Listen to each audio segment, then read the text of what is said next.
Hello, everyone. My name is Colin Masters. I'm from Melbourne, and it's my pleasure to chair the next session and introduce our guest speaker from Edinburgh. His name is Craig Ritchie. He is well known to some of us.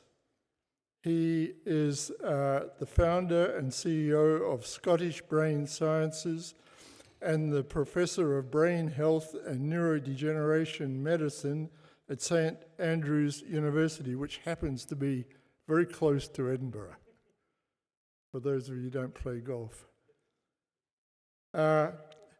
Craig is one of the few individuals in the United Kingdom. What's the population in the United Kingdom? 60 million, something like that? Yeah.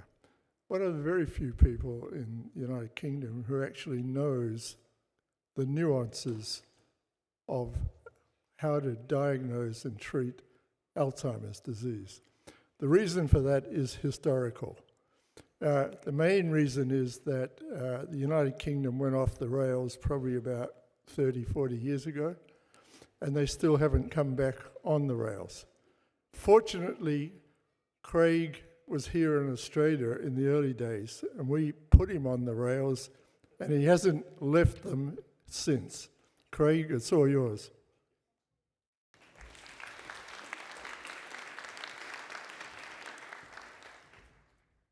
Yeah, undoubtedly working with Colin for 4 years had a huge impact on my life in a very positive way between 1997 and 2000, when I worked at MHRI in Melbourne and did my clinical work at Frankston Hospital down in the peninsula. I was here last year. Who else was here last year in Perth? Some of the slides are the same. I was actually invited to the Hammond conference later in the week, and I think the organisers here got wind that I was in Sydney and thought, well, why don't we, bring you across for this as well? So I'm really grateful for the organisers for inviting me today.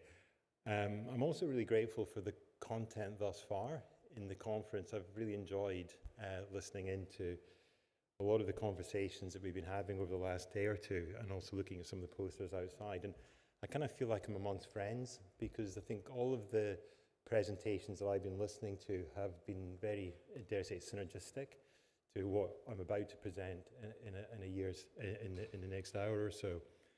In the last year, I think I had to change my talk. So I thought, well, how am I going to change this? What's happened in the last year since I was in Perth? And I think two things. Number one, the blood-based biomarkers have certainly been around for a while, but there's no doubt in this last 12 months, we've really started to think not just about their existence, but really how to use them. And I'm going to talk a little bit about that. But in the context of what hasn't changed in the last 12 months, certainly in the UK, is care pathways for people with dementia have probably actually got worse in terms of waiting lists and what's provided. So I kind of thought, let's try and spin this into something a bit more optimistic and think, well, how do blood-based biomarkers maybe catalyze a better future for patients with neurodegenerative diseases? Now, whenever I'm presenting in front of Colin, I'm always slightly wary with starting off with neuropathology. But for the last, I think it's now 7 years, I've always started with this slide and the next few slides. And I don't think 27 minutes, I thought I had an hour. Oh dear. How long have I got? Half an hour? Just keep going. Yeah. Okay, just talk. Okay. So the next sort of 4 or 5 slides are slides I always like to show, because I think this repetition is really worthwhile.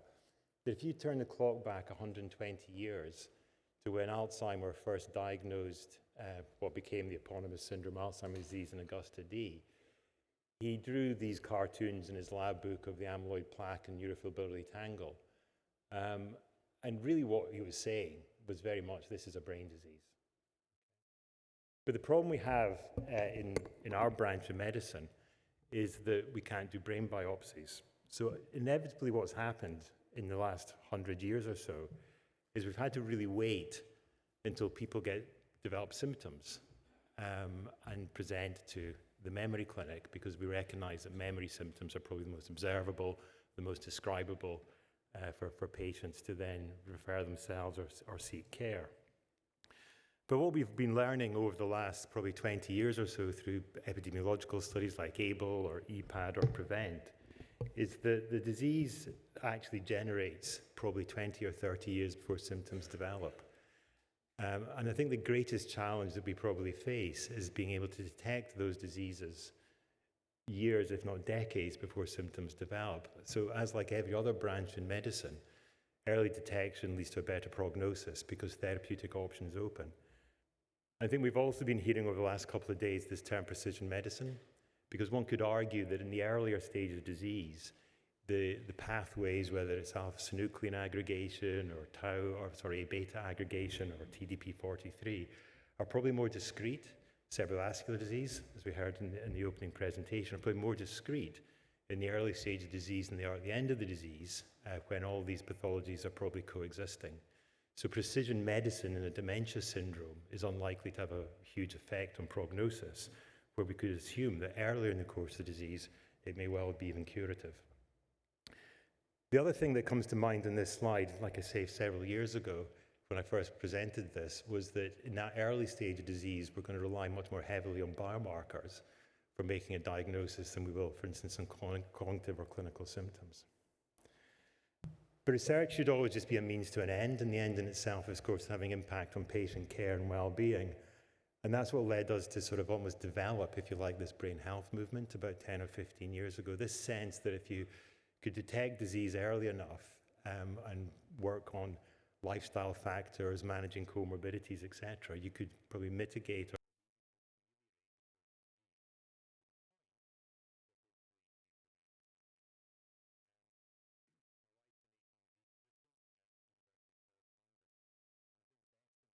many ways that we could have is HIV and AIDS. There are hundreds of thousands of people living in the UK with HIV, but literally scores of people now get AIDS.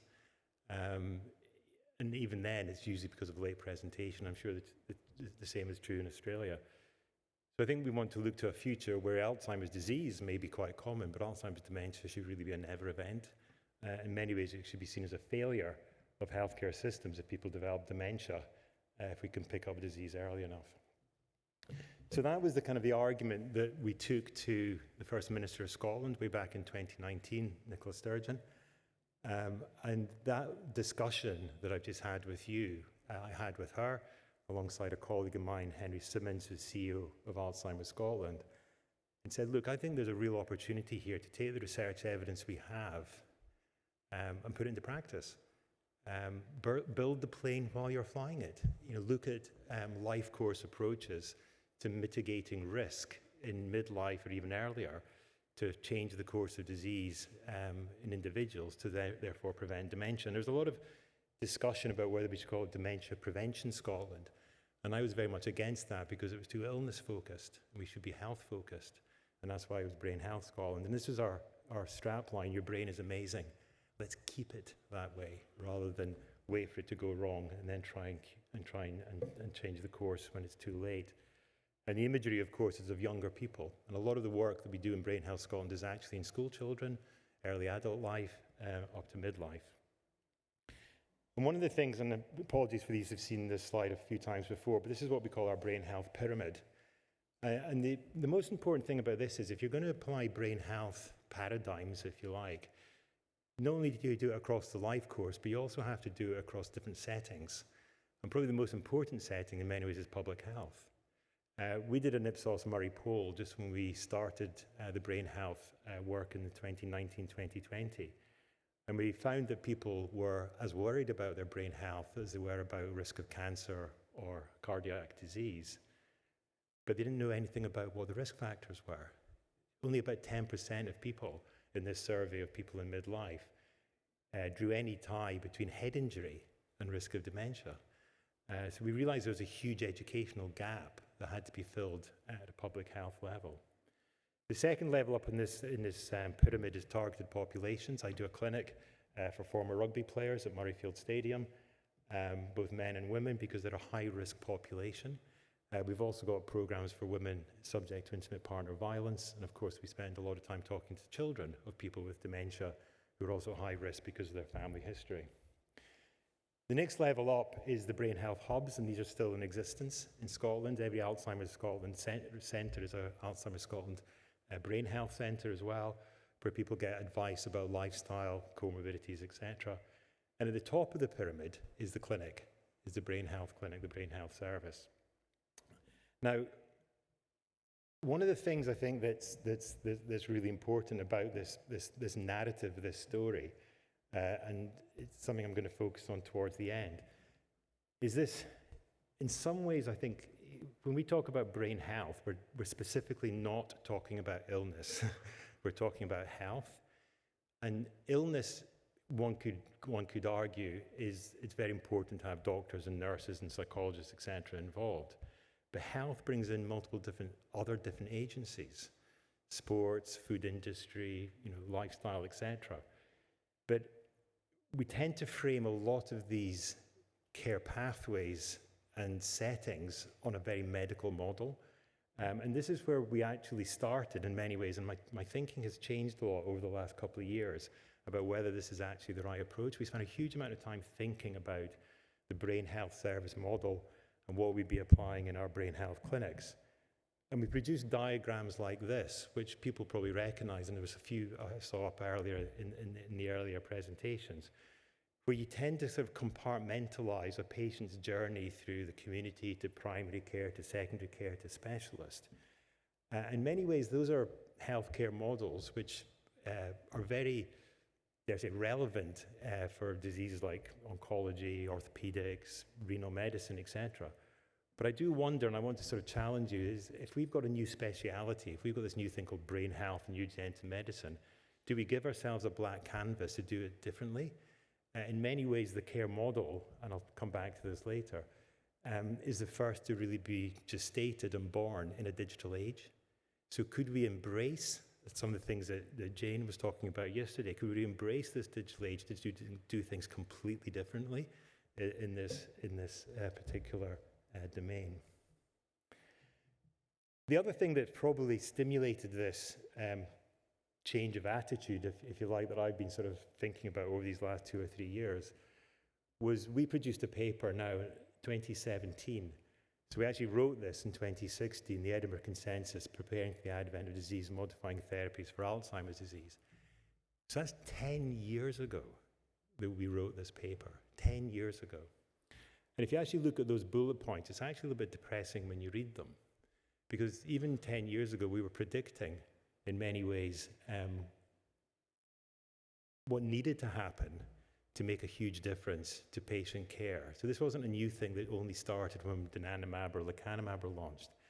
So the advent of disease-modifying treatments, because we knew they were coming, eventually there'd be a breakthrough, a monoclonal antibody would work, or any anti-amyloid or anti-tau therapy.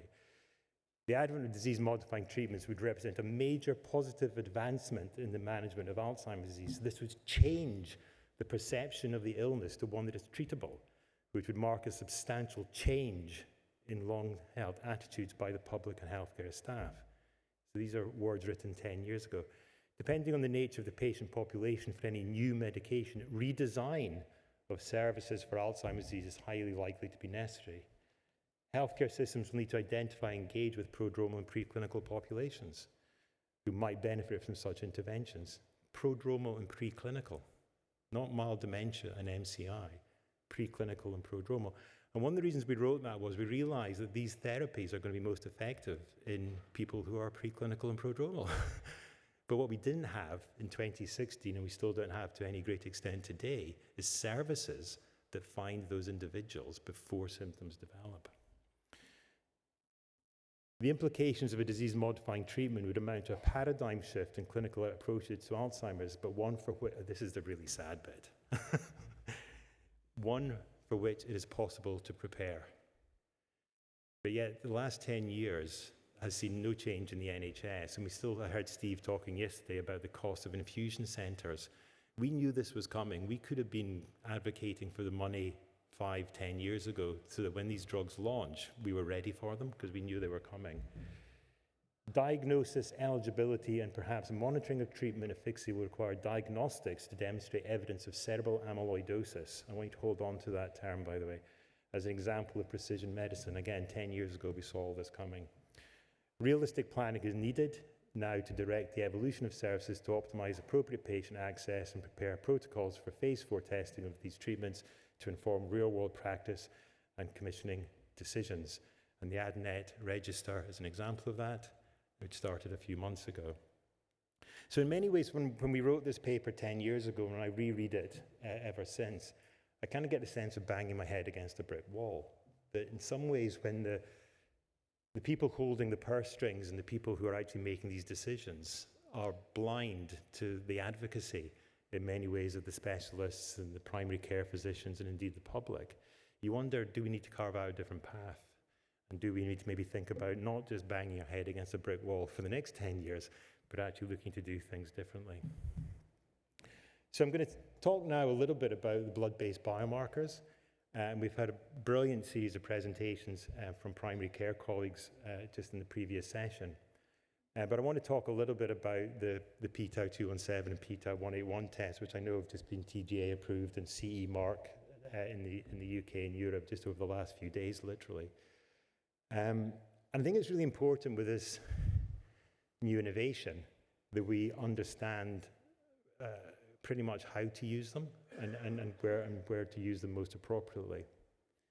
So these are sort of 4 rhetorical questions: which tests and where? Are there limitations to use? What are they actually testing? What do we tell patients? And why do they hopefully catalyze a better future? Now, one of the things I think was really important, I was actually quite impressed by the previous presentation where I think I was going to say pre-test probability, but the prevalence of amyloid or the positive test in primary care was 50%, because that seemed really, really high, to be honest. Because normally we expect about an amyloid positivity rate of about 10% in primary care. And when the prevalence is low, tests with a high negative predictive value are particularly useful. And p-tau181 has been developed, as you probably know, to have that very high negative predictive value and where they set the thresholds. The p-tau217 is really interesting because of the dual cutoff. It actually can work across different prevalence settings, aka different primary care and secondary care settings. And this slide just demonstrates pretty much what I've just said, that when you have a low prevalence setting like primary care, then once you consider a test with a high negative predictive value, whereas if you've got a more high prevalence setting, then a test with a high positive predictive value is really of more value. And this is the actual, it's just explaining the same thing again. This is just the arithmetic or the mathematics of what I've just said, that where the disease is less prevalent, for instance, in primary care, so the likelihood of finding a true positive patient is low, even if the patient is tested positive. So this is, like I've said several times, a primary care setting. Whereas if you go into a high prevalence setting, like a specialist care setting, where people are maybe more advanced in disease or there's been some degree of triage, then the rule-in test is more important. And we've also got to consider, what are you doing with the test? What are the actions you take on the basis of that test result? So if you're thinking about starting a monoclonal antibody, then you want to be pretty certain that person's got amyloid in their brain. But if you're taking actions which are maybe less involved, less toxic, less side effects, then maybe you can sort of move things around a little bit, depending on, like I say, the actions that you take. But this is the actual sort of insert, almost you could say, for p-tau217, which has now been CE marked. And I think one of the important take-home messages from this is the creation of this dual cutoff. And that's not unique to this particular test. There are other examples in medicine of using a dual cutoff, but what it allows the arithmetic to drive, if you like, is a test that can have both good sensitivity and specificity, good PPV, good MPV. And you create this, I think we're landing on the word indeterminate rather than intermediate zone of about 20% of people where the test will come back in sort of like a gray zone, if you like, to say, well, we're not really sure what the test is revealing. Now, in our longitudinal data we haven't published on this, it tends to be over a year or two, the indeterminate zone turn positive. So I think this is in a group where they're highly likely in the years ahead to become p-tau217 positive. I'm just going to flick through this for the sake of time, but these are just slides that illustrate the kind of the metrics of the test, if you like. So in a primary care setting, p-tau217 with the dual threshold, the indeterminate zone is about 20%. In primary care, the NPV is very high, 98.6, and in secondary care, the PPV is very high, about 93.7. So it satisfies the criteria, the qualities that one would expect from a test of this nature. But one thing we do have to remember is what is this test actually testing for? It's not a test for Alzheimer's dementia. I would even argue it's not a test for Alzheimer's disease. It's a test for cortical amyloidosis. All it's telling you is that person is likely to or likely not to have amyloid in their brain, amyloid plaque in their brain, because remember, it was PET amyloid as the gold standard.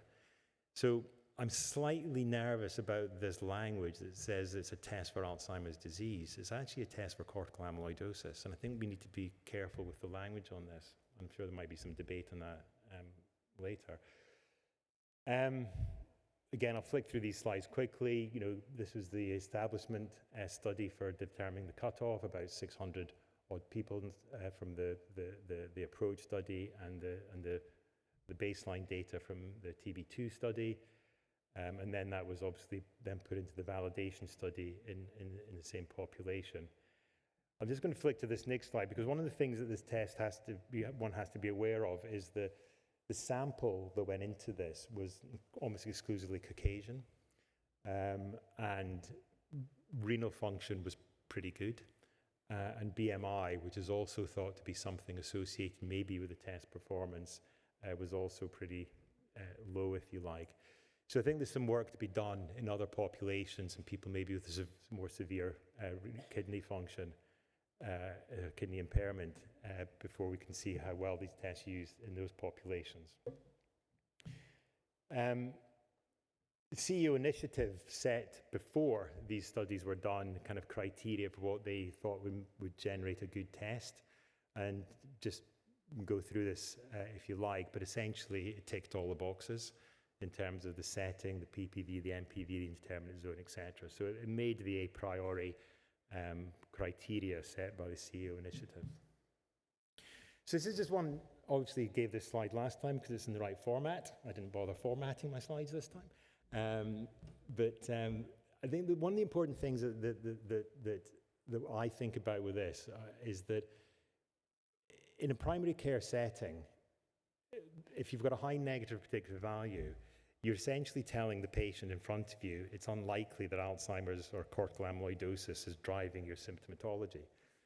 And I think this is really important in many ways because the likelihood is that most people with cognitive impairment in primary care don't have Alzheimer's disease. They've got other conditions like sleep disorders, depression, anxiety, functional cognitive disorders, etc. And in many ways, those are conditions which are best treated in primary care.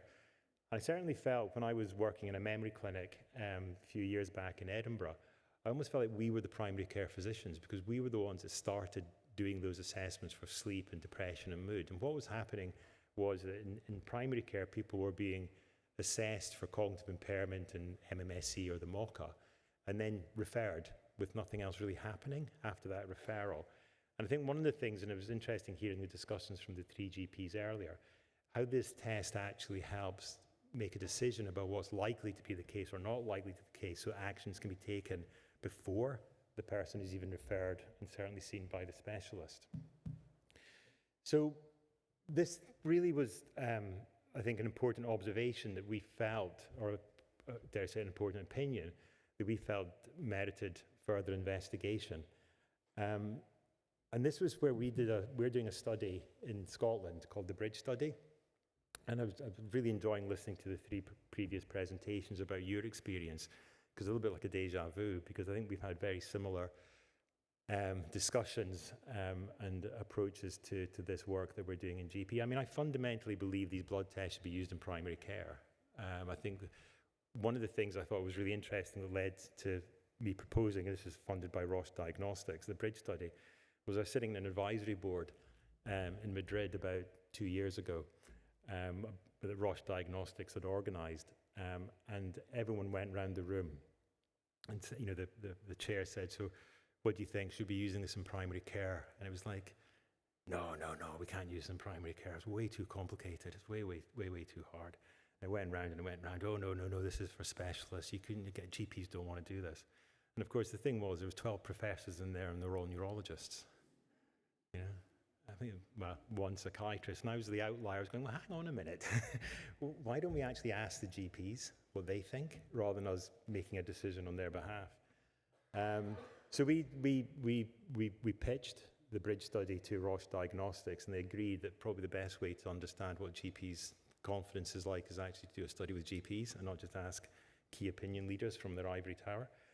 So the key objectives of the bridge study are to develop insights into use of blood-based biomarkers for Alzheimer's in primary care, and this will hopefully inform rollout of testing over time, particularly around the context of p-tau217 and p-tau181. So we're actually doing a cluster randomized trial of p-tau217 versus p-tau181 to see about how GPs' confidence and attitudes towards the two tests may vary. But essentially, it started off with this notion that the primary care physician would obviously see an unfiltered group of individuals who might present with cognitive impairment. The GP would then do a blood test, and I think there's a really important box down there called Scottish Brain Sciences, SBS Educational Support. And I loved seeing one of my colleagues saying community of practice, because that's exactly the approach we need to take between primary and secondary care, to develop a community of practice and learn from each other, share resources and have good communication channels. Blood test gets done in our lab, the results gets fed back, and then we look at what happens in terms of the context of long-term follow-up. So one of the things the primary outcome, oh, here we go. I was actually delighted to see you've got 48 GPs as well. Who knew? So we've got 48 GPs, and I think we've got fewer practices though. I can't count all those up. But we've got, I think we've got about 20 practices to get 48 GPs. So it's fascinating, you've got exactly the same number of general practitioners. We invited 1,142 GPs, and 48 said yes. And I think that's really important actually, because these are the early adopters. These are the innovator GPs, and these are the ones that are probably going to convince their colleagues in the future about using these tests. I think if you look at those kind of, diffusion of innovation curves, you often find that it's not the innovators that can talk to the late majority. It's the early adopters talk to the early majority, talk to the late majority. So I think this diffusion of knowledge has to come from GPs to fellow GPs over time. I'm slightly nervous that we've used a rating scale from University of Tasmania and we're not paying a license for it. So I'm not sure if we're meant to pay a license for it, but I was like, where's James? Anyway, but wonderful rating scale. The GPAX-D, GP attitudes, confidence, and something else in dementia. And yeah, you'll know this scale backwards. And we've been even worse. We've actually adapted the scale. Because when we first used it, we got a GP to fill it in, and he said, I don't refer anybody to Dementia Australia. I went, oh crap. So we changed item 5 to contact Alzheimer's Scotland. So hopefully that's okay, and we haven't breached any copyright. But yeah, go Tasmania. So this was our baseline results from our GPs. When you look at these kind of 3 scales, attitude to care, confidence and clinical ability, and engagement. And our kind of finding from this was that actually the attitude to care was really high, which suggests a high appetite to help patients with AD, but confidence was relatively low. It's suggesting they don't have the resources to help. And of course, what we'll do is we'll do the program and then we'll review this towards the end of the project and see if confidence has changed. And we didn't see any difference in this outcome between NHS providers and private providers, nor across the 3 different settings between Edinburgh and Aberdeen. So I want to come back to what I was saying earlier about the future, if you like. And again, I'm looking at this thinking about the way we do clinical care in medicine, the way we do these kind of community, primary care, secondary care, emergency departments, blah, blah, blah. And again, I want to sort of propose whether or not we can maybe think about doing things slightly differently in this new discipline of brain health. In many ways, if you actually were to read the Scottish Model for Brain Health, you would see something in it called the 3 pillars of brain health, which are risk profiling, early detection, and then taking those two together and creating a personalized prevention plan. And if you read the papers that Giovanni Frassoni has been putting out over the last few years, it's very similar to his kind of approach, or the approach that the Europeans take towards these pillars about risk profiling, early detection, etc.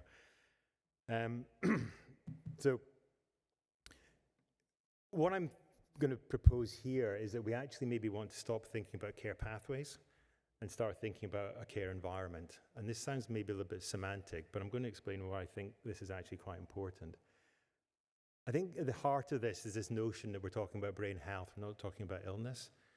And therefore, I think we need to start thinking about citizens and not patients. Because if we're thinking about, young adults, people in midlife, we're actually trying to create a model that stops them becoming patients in many ways.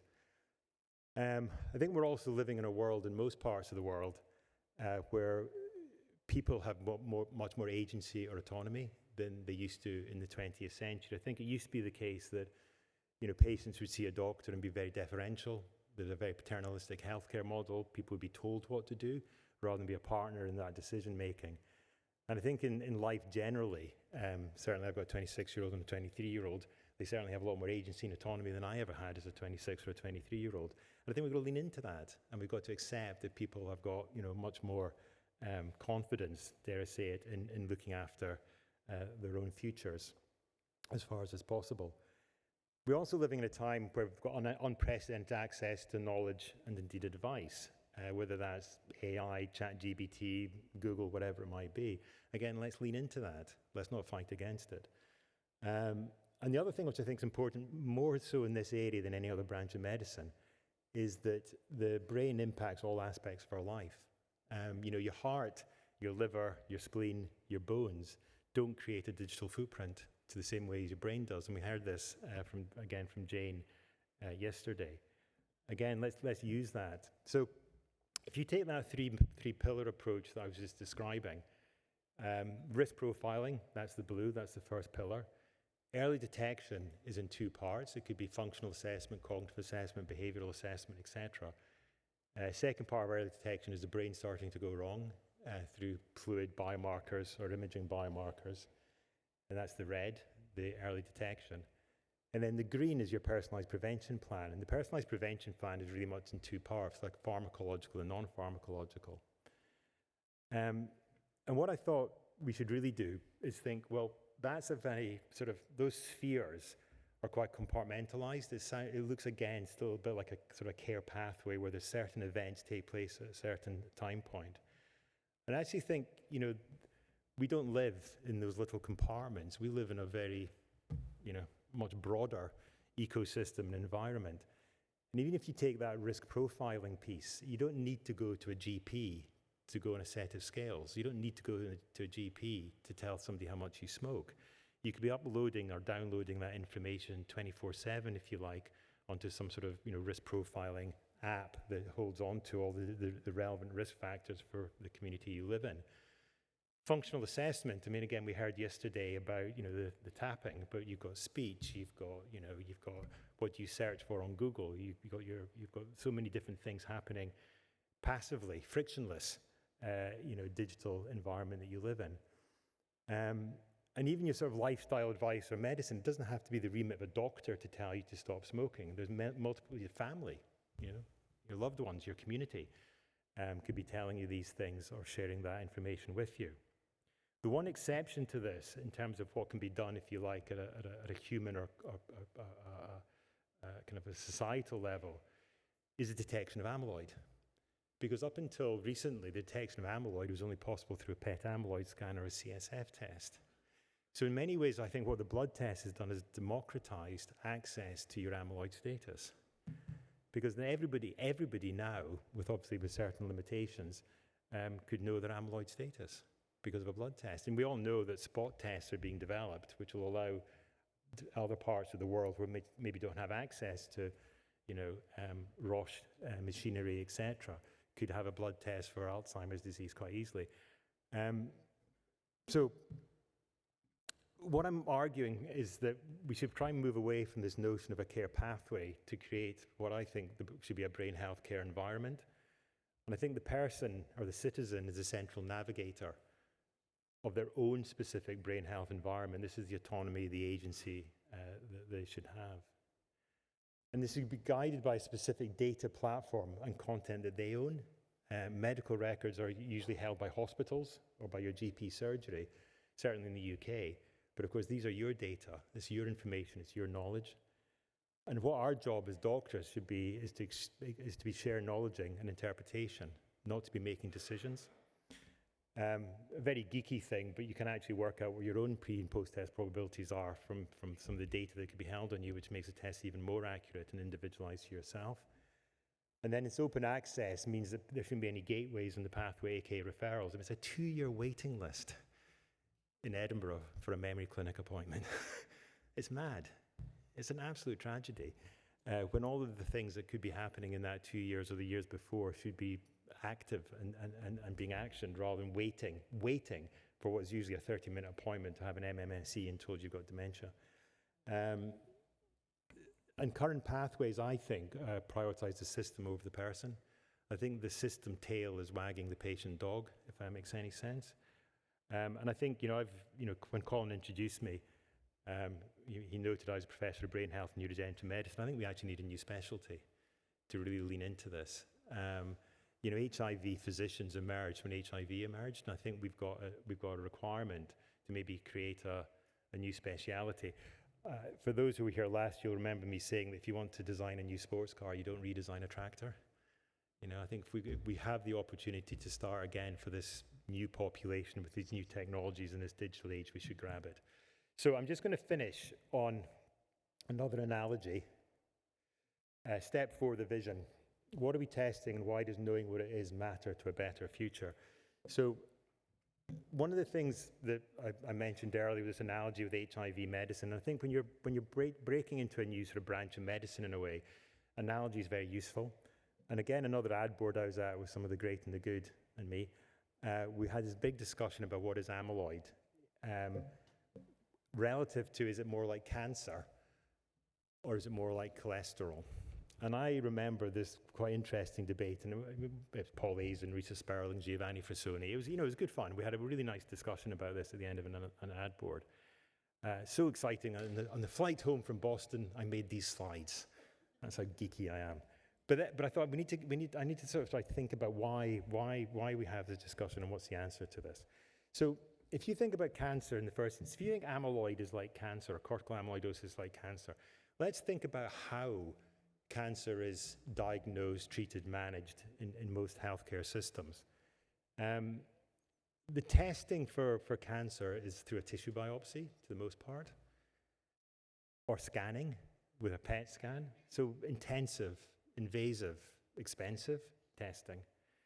The management is surgery plus or minus chemotherapy, and it's almost exclusively managed initially by specialists. And if you actually the disease itself without any treatment, most cancers almost invariably progress through stages to death if you don't intervene. So if you think about amyloid today, or treatment for Alzheimer's today, or a few weeks ago, I should say, it was PET scanning, it was CSF sampling to make the diagnosis. Monoclonal antibodies are more like chemotherapy than they are like statins, for instance. And it's managed initially and almost exclusively by specialists. So that's why I think it's not the nature of the disease driving this perception it's like cancer. It's the way we diagnose it, the way we treat it, the way we assess it. And therefore, I think people think having cortical amyloidosis is like cancer, therefore inevitably it will lead to death. Okay? But let's think about cholesterol. Now, cholesterol hypercholesterolemia is managed by lifestyle and relatively safe oral medications and managed exclusively in primary care. Now, here's the fun bit. So if you look at the epidemiology of this, one thing Colin didn't mention is I've got a master's in epidemiology. But if you look at the epidemiology of this, the hazard ratio for ischemic stroke and elevated cholesterol is about 2.4. The hazard ratio for dementia, if you're amyloid positive, tau negative, is less. and there's multiple papers. We've actually done a systematic review of this, which we're going to publish. A positive, T negative is less associated with dementia than high cholesterol is with stroke and heart disease. It's a probabilistic risk factor for dementia. It is not deterministic. Cortical amyloidosis is less strongly associated with dementia than high cholesterol is with stroke. If tau spreads, it's deterministic. If you're A positive, T positive, the hazard ratio is now 17. Okay? So therefore, what should we be trying to do? We should be trying to treat amyloid, cortical amyloidosis, so that tau doesn't spread. So here's a checklist for developing and implementing a cure for Alzheimer's disease. Number 1, early detection of cortical amyloid through a blood test. Tick. Life course management of risk factors using a brain health approach. Tick. Treatment and monitoring of tau spread in the brain through another blood test. Almost tick. MTBR, brain-derived tau. Safe and effective oral medication to restore amyloid homeostasis. Almost. Drugs in development are safe oral medications that will clear amyloid. Care pathways for all this can be applied. Red. That's the problem. The science is there, guys. And it's going to be here in a few years' time. The biggest problem is we're not going to be able to use the tests. We're not going to be able to use the treatments. And that's the tragedy. And I think that's what really challenges us for the future, is how can we take that science and more rapidly implement it in a brain health model. And I truly believe we are moments away from curing Alzheimer's disease if we take an approach at a brain health level and the community level that I've just described. So on that happy note, I will say thank you and look forward to some questions.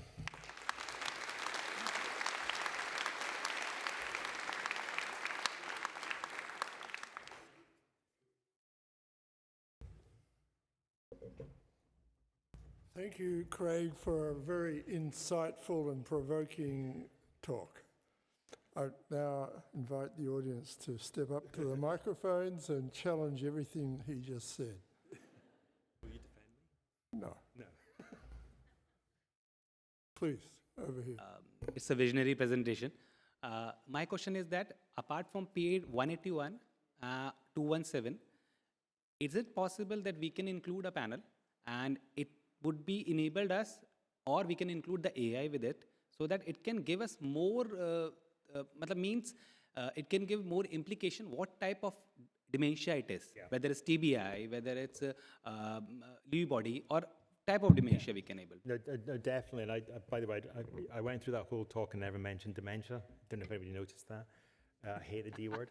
But what type of neurodegenerative disease do they have?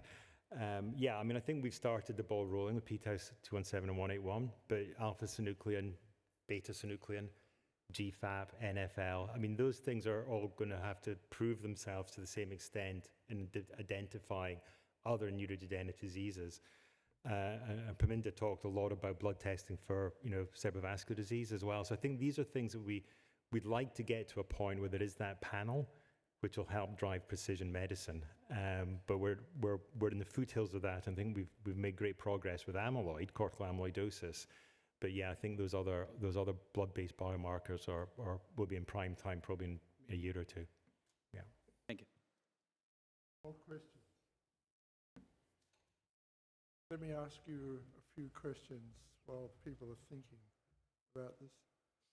In your population that you've screened so far, is renal impairment a problem in your experience so far? No, I mean, I think, so we typically in our cohort, in our clinic, I think like the data we saw from ADNET, we have a reasonably healthy population otherwise, and I think that's one of the things that we're going to have to learn a lot about is how these tests perform in people with more comorbidities. I mean, there's certainly a high prevalence of comorbidities in these samples and indeed in that validation set, but they were not severe comorbidities. There's a lot of people, hypertension, depression, etc. But I think we've got a bit to go yet about knowing how they perform in people with severe renal impairment. Yes.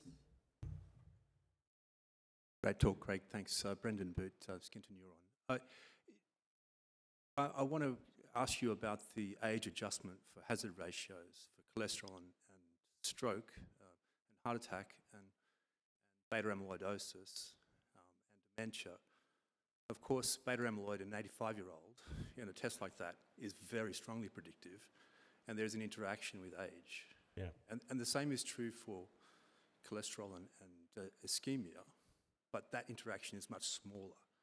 So have you looked at this as an age-adjusted one, and is that analogy make hold still when you do? Yeah, I mean, those data sets are, coming from studies like A4, aging study, Baltimore study of aging. So you're dealing with the age of the cohort that you're working with.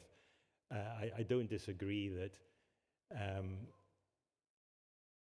the association between amyloid and dementia increases as you get older.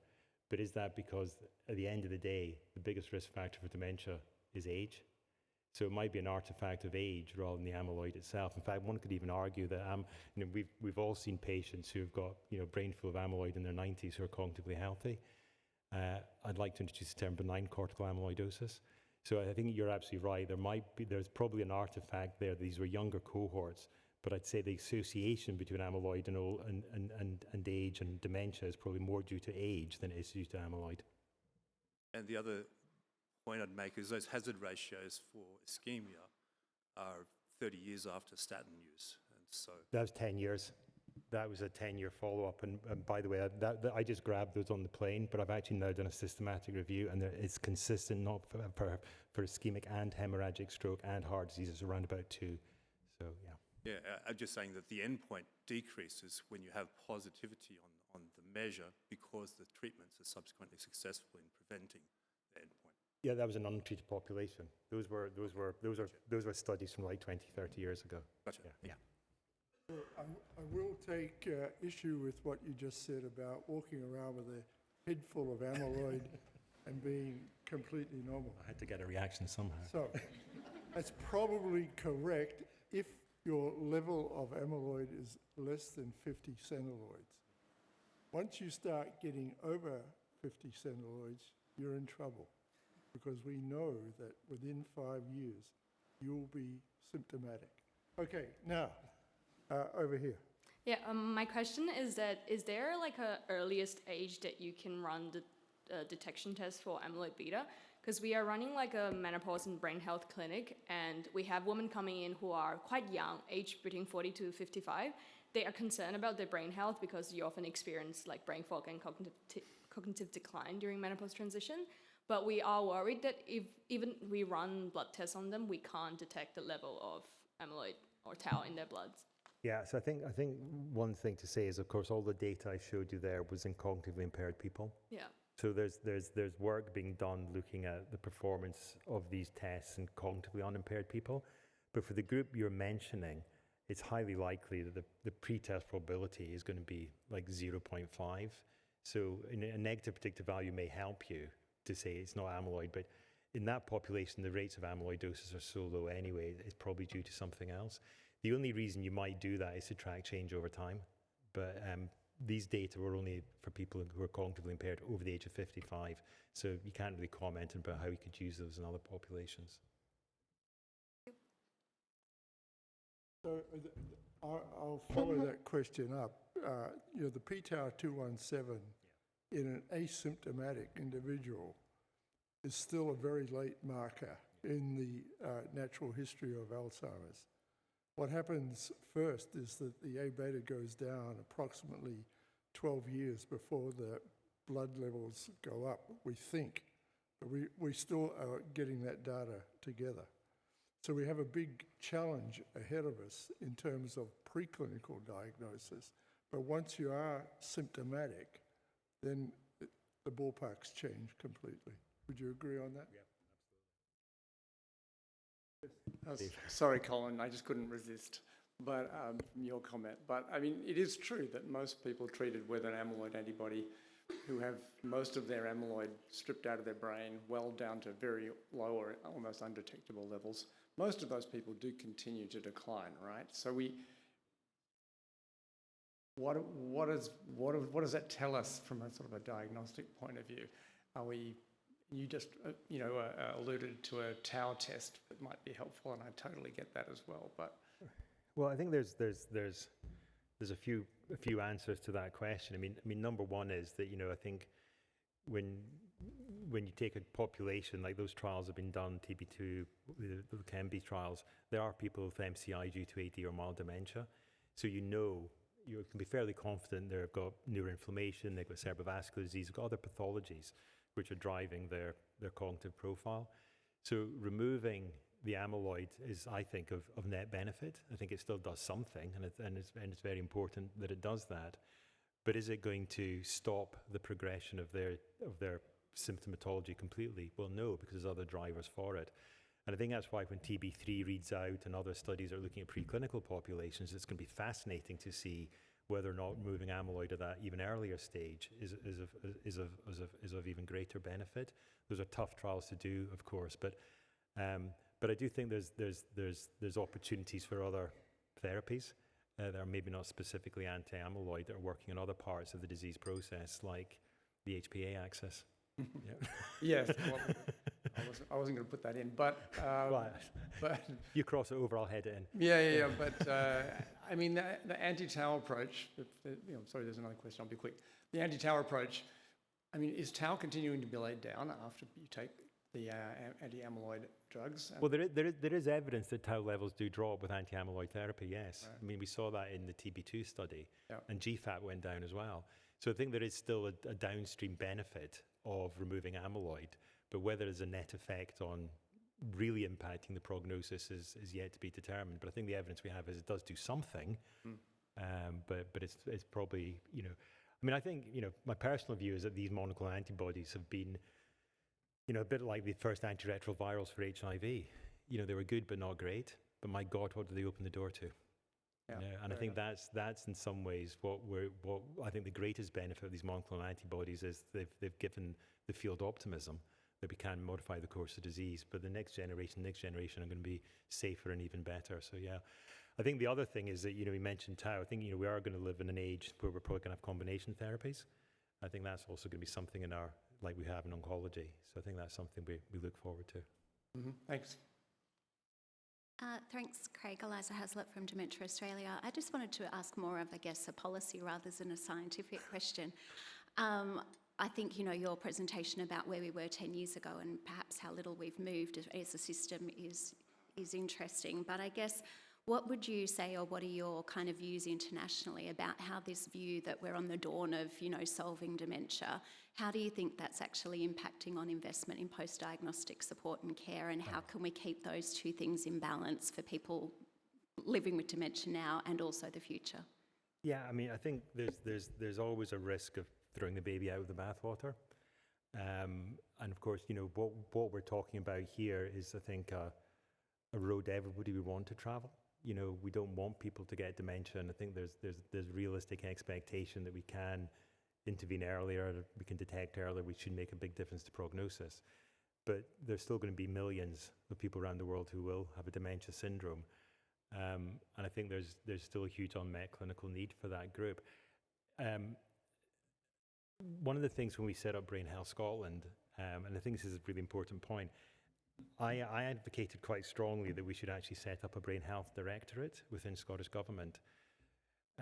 As it happened, it was set up within a dementia policy team within the Mental Health Directorate, and we were always fighting an uphill battle to try and address what you've just said. And I actually thought we shouldn't be competing with dementia services, we should be different. There should be a separate budget for brain health that actually should sit in public health and primary care. And I think that was one of the things from a policy perspective was, you guys are brilliant at doing tractors. Can you give us some money to build a sports car? And it's not stealing from Peter to pay Paul. So from a policy perspective, and we failed to be able, we're still pushing for it, but I think that's where you need to carve out your own space and your own sponsorship in government to support brain health as opposed to dementia.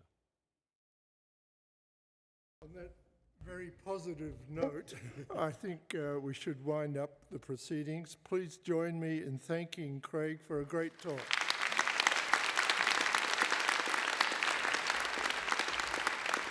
And I want to remind you, please, that at 5:30 there is the great so-called debate about allocation of resources. Linda Lamb, Steph Rainey-Smith, Steph Daly, Johannes Michelson, and Li Fei Lau will entertain you for at least an hour or half an hour at 5:30. Please come along. Thank you.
Basically pressing this button here, huh?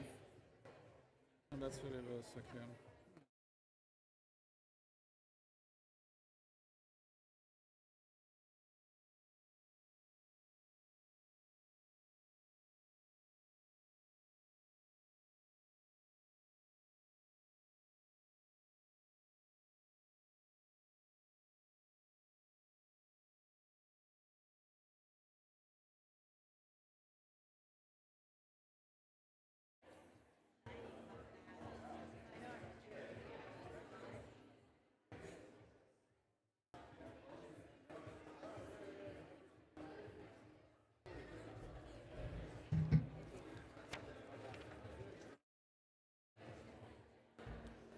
Good afternoon, everyone.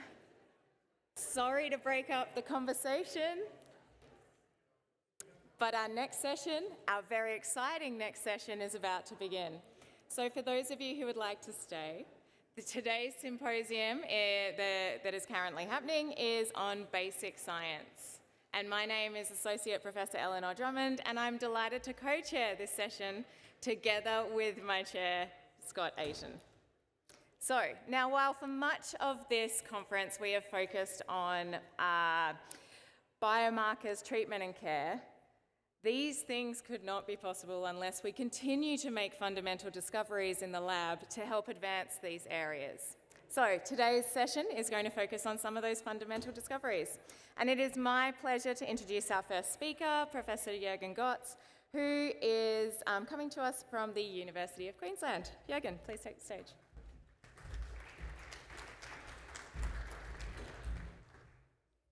Okay. Yeah, hello everyone. My lab is interested in this intersection more and more of Alzheimer's disease and therapeutic ultrasound. And at the bottom of the slide, you see my disclosures. So let me start with Alzheimer's disease and neuromodulation. We have heard a lot about A-beta and tau, the two hallmark lesions in Alzheimer's disease, and which lead to dementia. And the assumption somehow is that preventing protein aggregation or clearing these protein aggregates would be sufficient to restore cognitive functions. Now, we have many years ago with Lars Ittner, back here in Sydney actually, shown that in A-beta forming APP23 mice, when we removed tau, that we could restore memory function, reduce seizure susceptibility, and also increase the lifespan, and all of this without changing amyloid levels. And somehow what we are doing in the ultrasounds base is really reminiscent of this finding. So we use this TIPS 1 megahertz system to deliver therapeutic ultrasound to mice. And we use ultrasound in a scanning mode. So we use ultrasound on its own as a neuromodulatory tool. We combine ultrasound with microbubbles to open the blood-brain barrier. And on top of that, we deliver therapeutic agents such as monoclonal antibodies. And we have, around 10 years ago, we have shown in APP23 mice with amyloid deposition that by opening the blood-brain barrier delivering ultrasound, that microglia become activated, amyloid is reduced, and we find significant memory improvements. We then showed when we used ultrasound on its own, that is without microbubbles, that there was no microglial activation and no amyloid removal.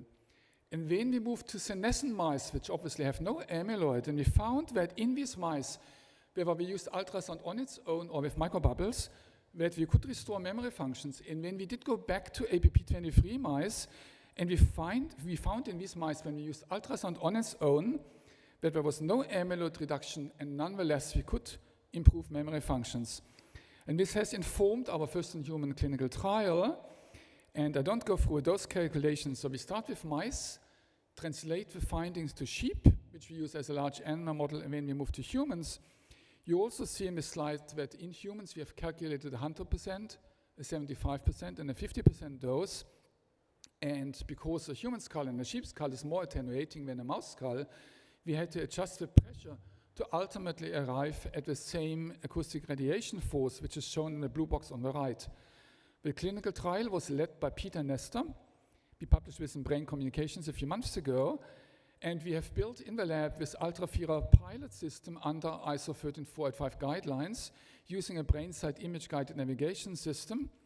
This is the study design, so 4 ultrasound treatments every fortnight, preceded and followed by an assessment, and I come to that. We had 2 trial cohorts. A first cohort with 4 participants where we delivered 30 sonications, treating the precuneus where there is an early amyloid buildup and also a glucose underutilization in Alzheimer patients. And then in the second cohort, we added flanking cortical areas to arrive at 100 sonication volumes. And in total, we had 3,680 sonications over 48 treatment sessions. The first sonication took 7 minutes, the second 24 minutes, and overall, the participants were, because there was also shaving involved, in this procedure with a time which was sitting below 45 minutes. So what did we find? So the primary endpoints were safety, tolerability, and feasibility. Is this echoing a bit, huh? No? That's fine, okay. So the primary endpoint, safety, tolerability, and feasibility. We had secondary endpoints, cognition, but also informant-reported behavior and psychological symptoms of dementia, BPSD, using the 12-item neuropsychiatric or neuropsychological inventory, NPI, and we also performed MRI and EEG for target engagement. 12 Alzheimer patients were enrolled, MMSE above 10, and looking at the primary endpoints, we thought that they were all met. However, we had to dial down the dose because patients started flinching, the first three or four participants, and when we were treating the patients at this 75% dose, which was well tolerated, and we had no single dropout. Secondary endpoints, no changes. EEG, we found some changes by having a steeper aperiodic slope, which could be an indication of target engagement or a shift from excitation to inhibition. Importantly, when we conducted the neuropsychiatric inventory, which has 12 items on its list, we found that 10 of the 12 participants showed reduced total scores from baseline to end of study. And also we found that caregiver distress, as measured by the NPI caregiver distress scale, decreased from baseline to the end of study in 8 of the 12 participants.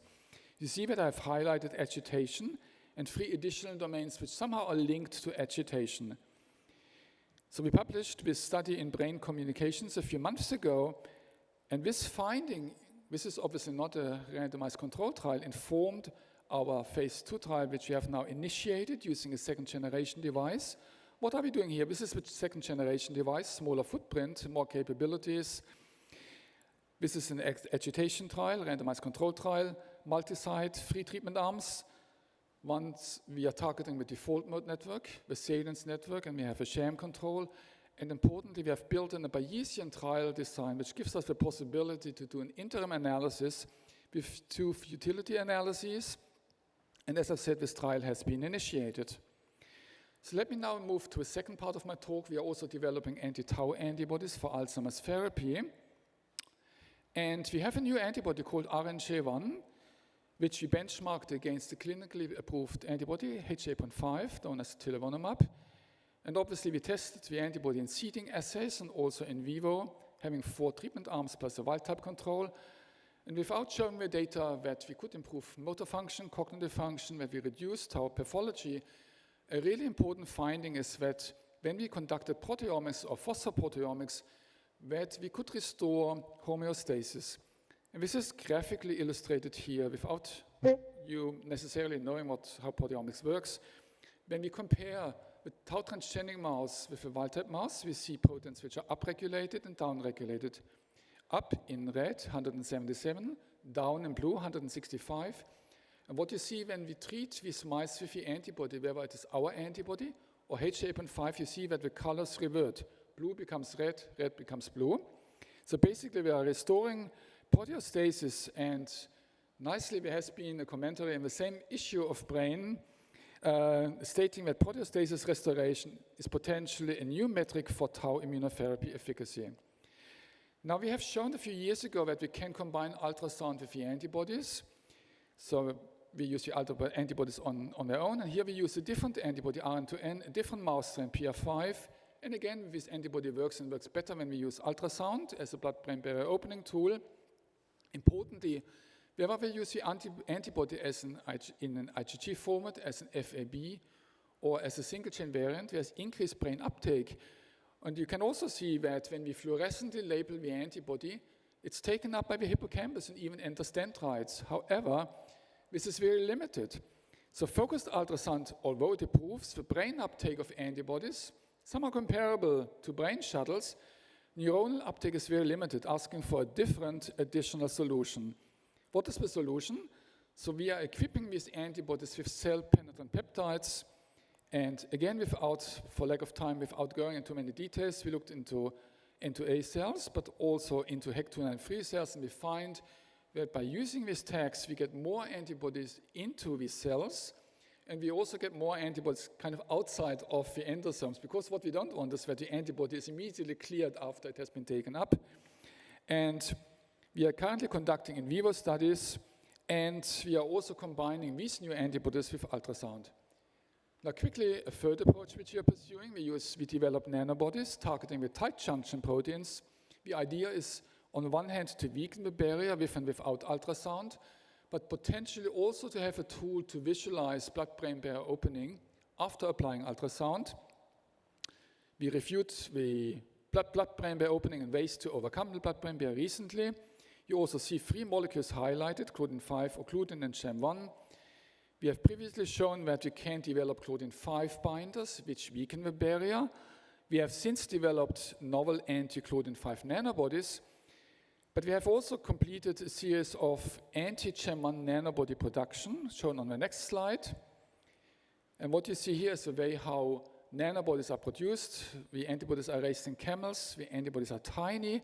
We used the extracellular domain of human and mouse SHAM1. And then we tested these antibodies. So we generated 16 antibodies, 15 of those we could test by surface plasmon resonance. 12 of these exhibited high affinity to mouse SHAM1 ECD and not the human protein.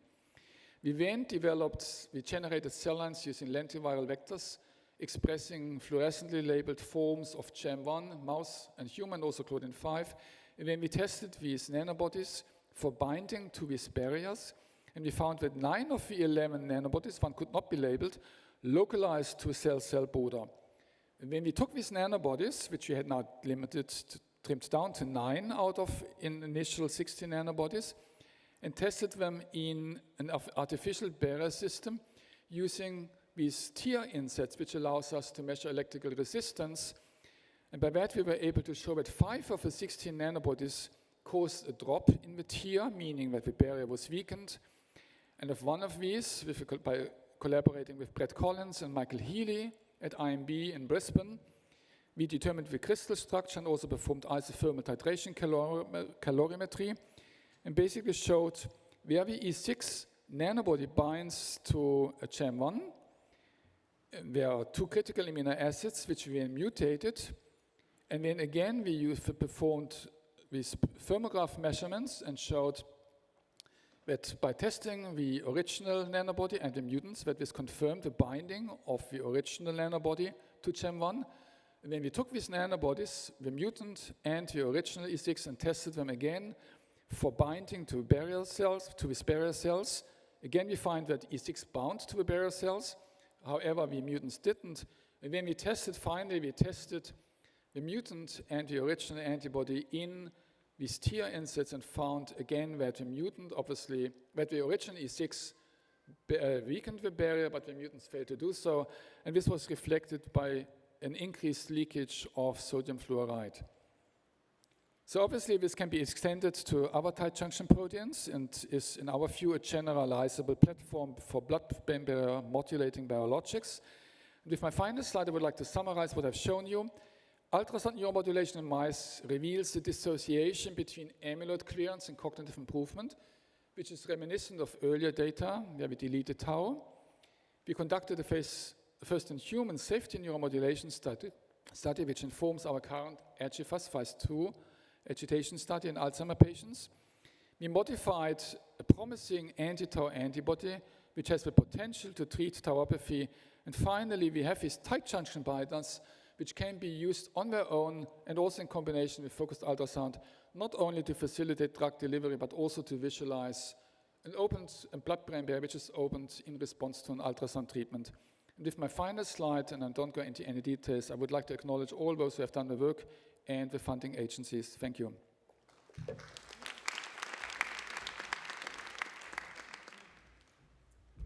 you so much, Jurgen. Does anyone have any questions? If so, please come up to the microphone. Yes. Nice talk, Jurgen. Hi. I would like to ask, with your last bit about weakening of the barrier, just wondering how can you control the opening and closing without causing mass leak? Yeah, I mean, firstly, when we use ultrasound, obviously for nanobodies, the situation is again different. But when we use ultrasound, the barrier is opened for 24 to 36 hours, and it closes slowly. And often people are concerned about opening a barrier because you would argue that the blood-brain barrier is there for a reason. But on the other hand, it should be appreciated that the blood-brain barrier is never as tight as one imagines it is. Because when you think of the therapeutic antibodies which are tested, 0.1% enters the brain anyhow. And then there are also circumventricular organs, such as the hippocampus, where the barrier is already quite weak. And then there are, obviously I could list lots of arguments, but I think the most convincing argument is that there are now so many mouse studies and large animal studies and also human studies which have shown that this technology is safe, but we need to operate within a parameter space. And when we do you need to stop me, yeah? And with neuromodulation, obviously the safety bar is lower. That's also one reason why we did it. But when you open the blood-brain barrier, obviously when you're too low, there's nothing happening. When the pressure is too high, there can be damage. And this needs to be controlled, and there are different ways to do that. For example, using gadolinium to visualize blood-brain barrier opening. And we patented an algorithm which allows us to read into the acoustic signature. So we basically know when we reach a certain acoustic signature, it starts to become damaging, and we operate within a safety window. Thank you. Well, thank you so much. In the interest of time, everyone, thank Jurgen. Thank you. Okay, it is my pleasure to introduce our next speaker, Associate Professor Arne Ittner, who is a Matthew Flinders Fellow and NHMRC Emerging Leadership Fellow at Flinders University. Thank you so much, Arne. Thank you very much.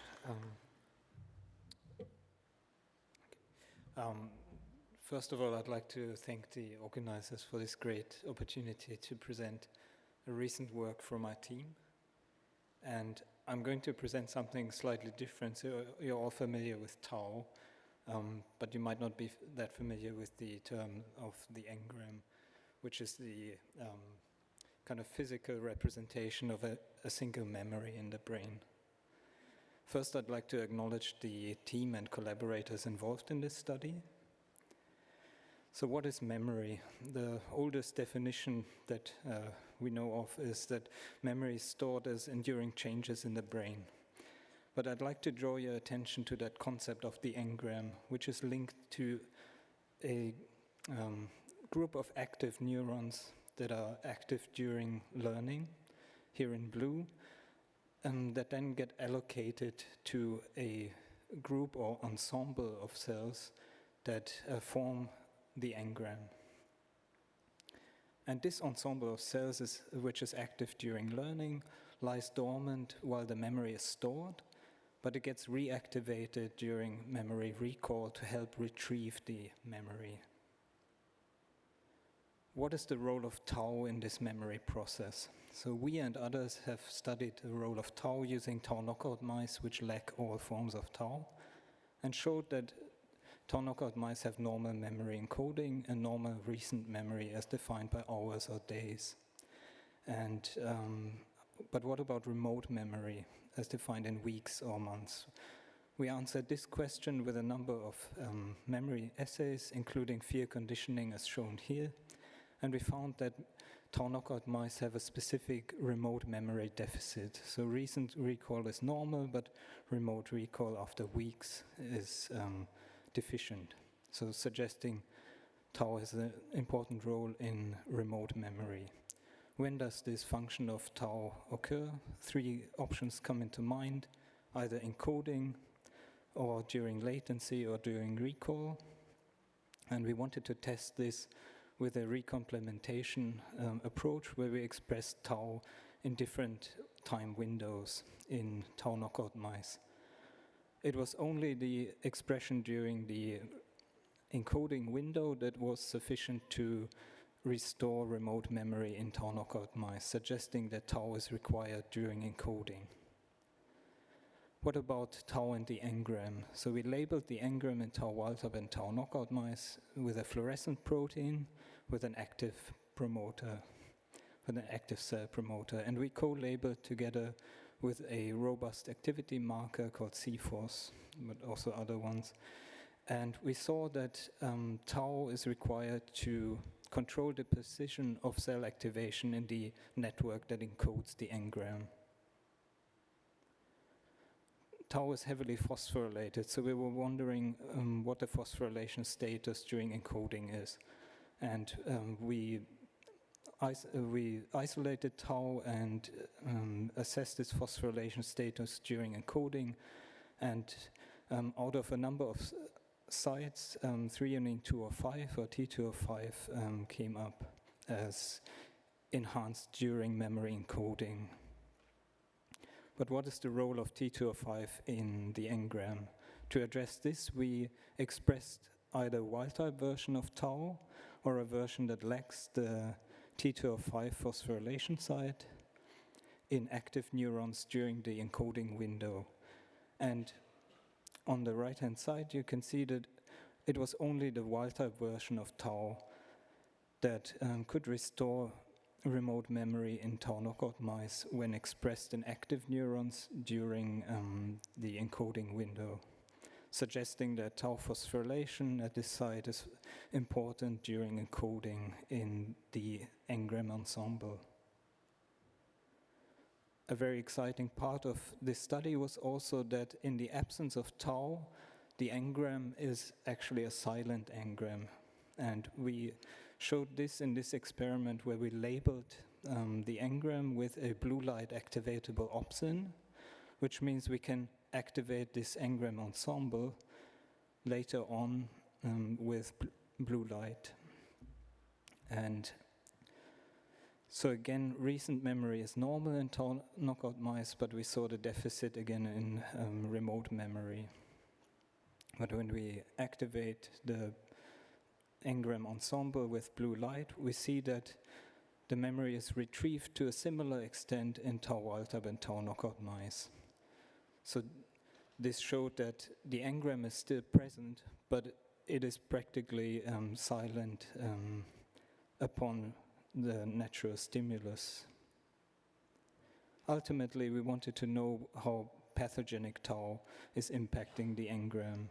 And we did this by expressing a version of tau with a mutation that's associated with memory loss in humans, and expressed this version in active neurons in either an encoding window or during a remote recall window. And if we express tau P301S during encoding in active neurons, we see anterograde amnesia, whereas if we express it during the remote recall window solely, we actually impair the existing memory in those mice.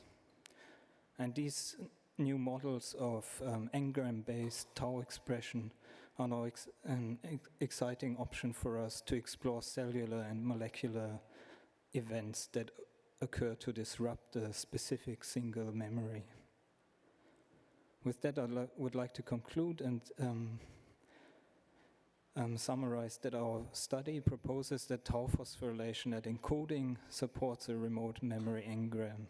And we've shown that encoding specific phosphorylation of tau governs engrams of remote memory and active cell allocation to that engram. We could also show that tau governs reactivation by the natural stimulus at a remote memory time point, and could show that in the absence of tau, there's a remote silent engram. And finally, our new engram-based models are an opportunity to understand remote memory or memory loss better. Thank you very much.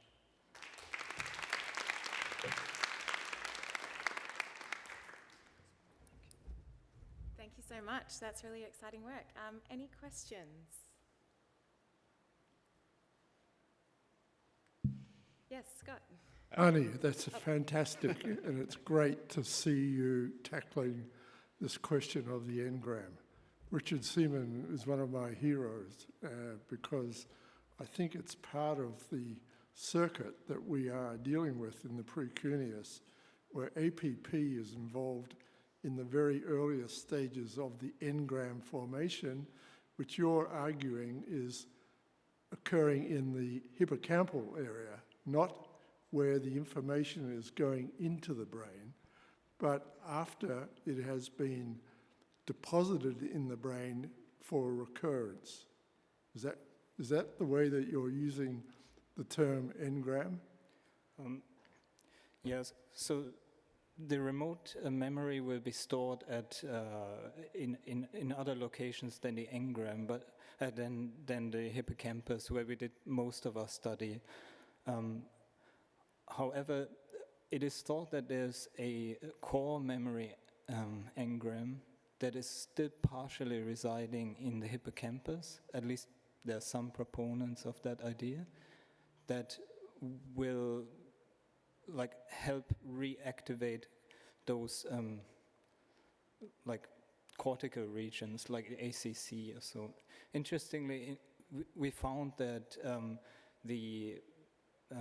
with the P301S models, that the aberrant activation in the hippocampus also applies to the ACC, where we don't express tau. So it seems like these networks they're also connecting to the peripheral cortical networks and that's where the effect of tau is also seen. Yeah. Arne, impressive study, congratulations. I've got two quick questions. One, the phosphatases and kinases for 205, do you know what they are and can you use them to affect memory? And second, there's trial data that's coming out at AOC next month that says that lowering tau might be beneficial for cognition. Does your work suggest or predict that lowering tau may not be beneficial for that particular paradigm of cognition? Yeah. To answer your first question, so we studied also here the function of P38 gamma, which we found was a key T205 kinase in mice. And in the P38 gamma knockout mice, we see a similar phenotype, but it's less pronounced. So I assume there's other kinases as well that may target T205 in that context. I also should say there's some other sites that we're interested in that may also affect memory encoding in this paradigm. To answer your second question, I do get this question a lot about lowering tau, and from my knowledge as a mouse neurobiologist, I understand that in disease, levels of tau are much higher, or in most diseases where tau is involved.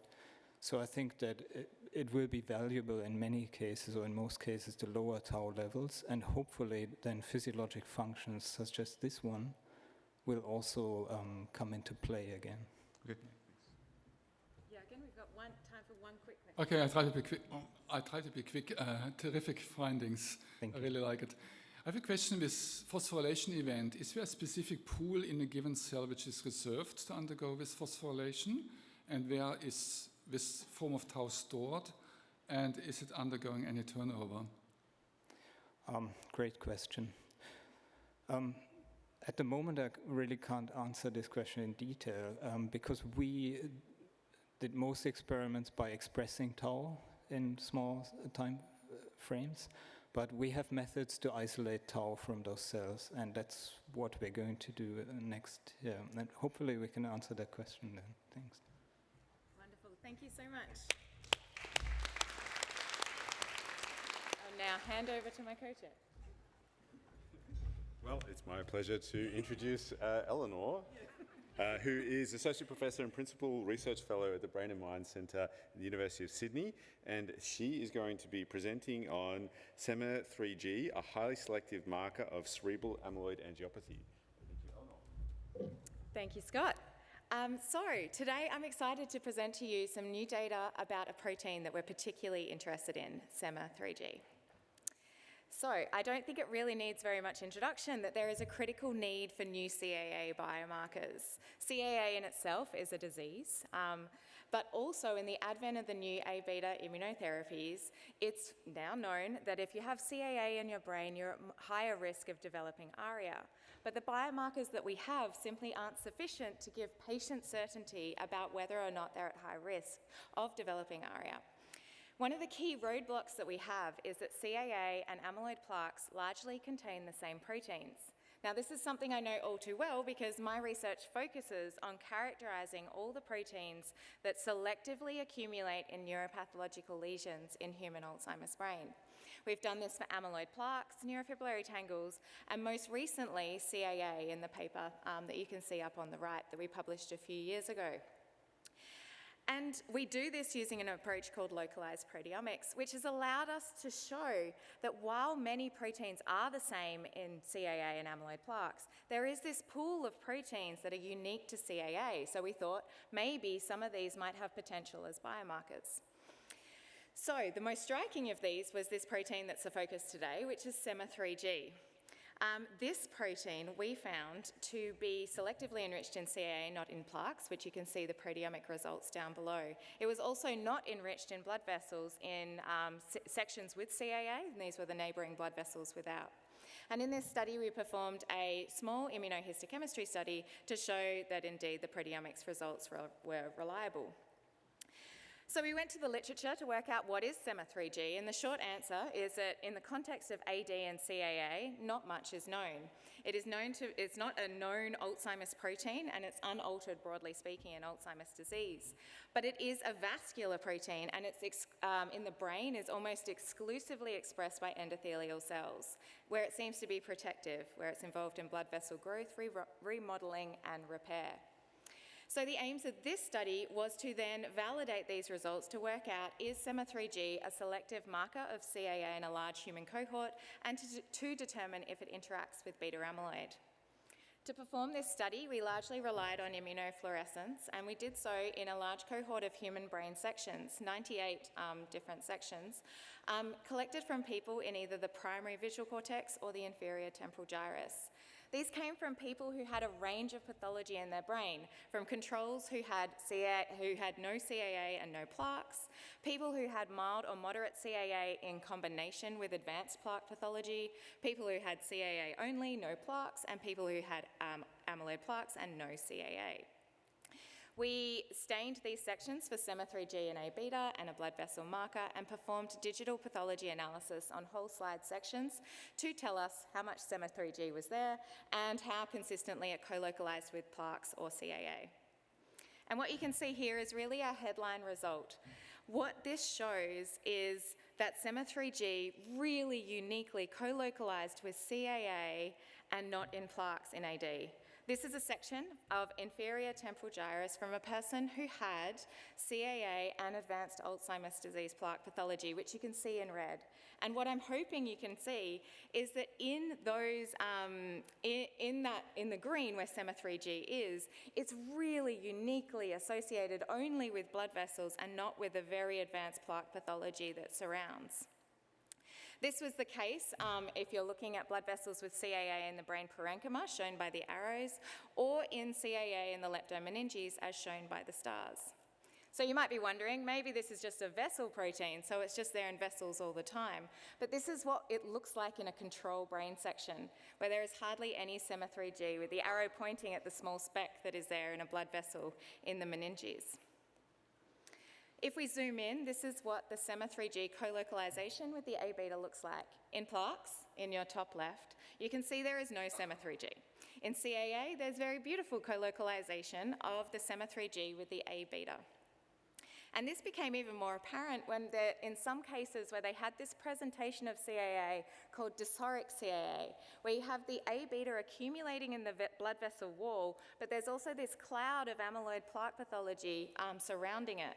And in this instance, the SEMA3G was only associated with the vascular A-beta and not with the cloud of amyloid plaque pathology around it.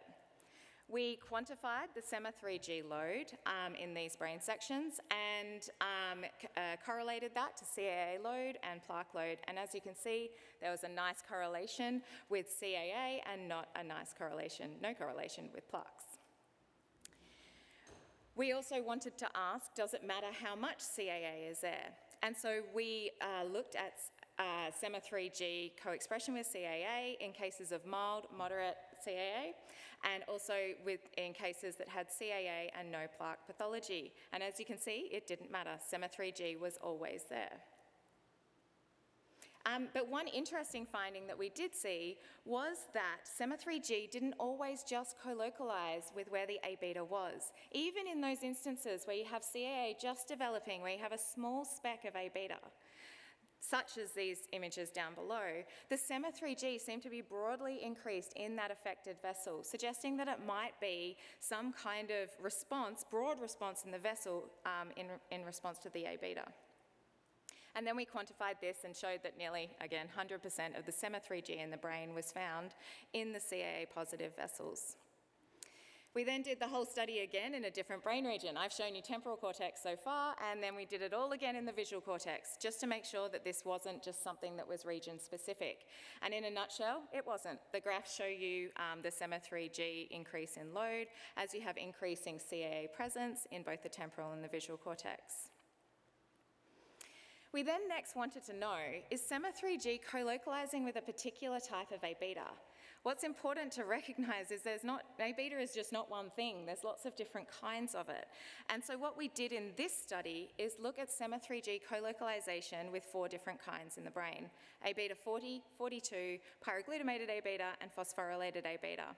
And what we actually showed was that SEMA3G preferentially co-localized with A-beta 40, which is nice because that's the main type found in CAA. We then wanted to know, does this co-localization indicate an interaction? Because this could have functional or mechanistic consequences. So we used 2 different approaches, a proximity ligation approach and co-immunoprecipitation, to work out if this was the case. In the proximity ligation assay, this means that you get a fluorescent green signal when your 2 proteins are within 40 nanometers of each other in the brain, so very close and indicative of an interaction. And as you can see, in the brain parenchyma in A and in the leptomeninges in B, there was very close association between our 2 proteins. And we backed this up using co-immunoprecipitation that indeed showed that A-beta-40 in particular particularly interacted with the SEMA3G.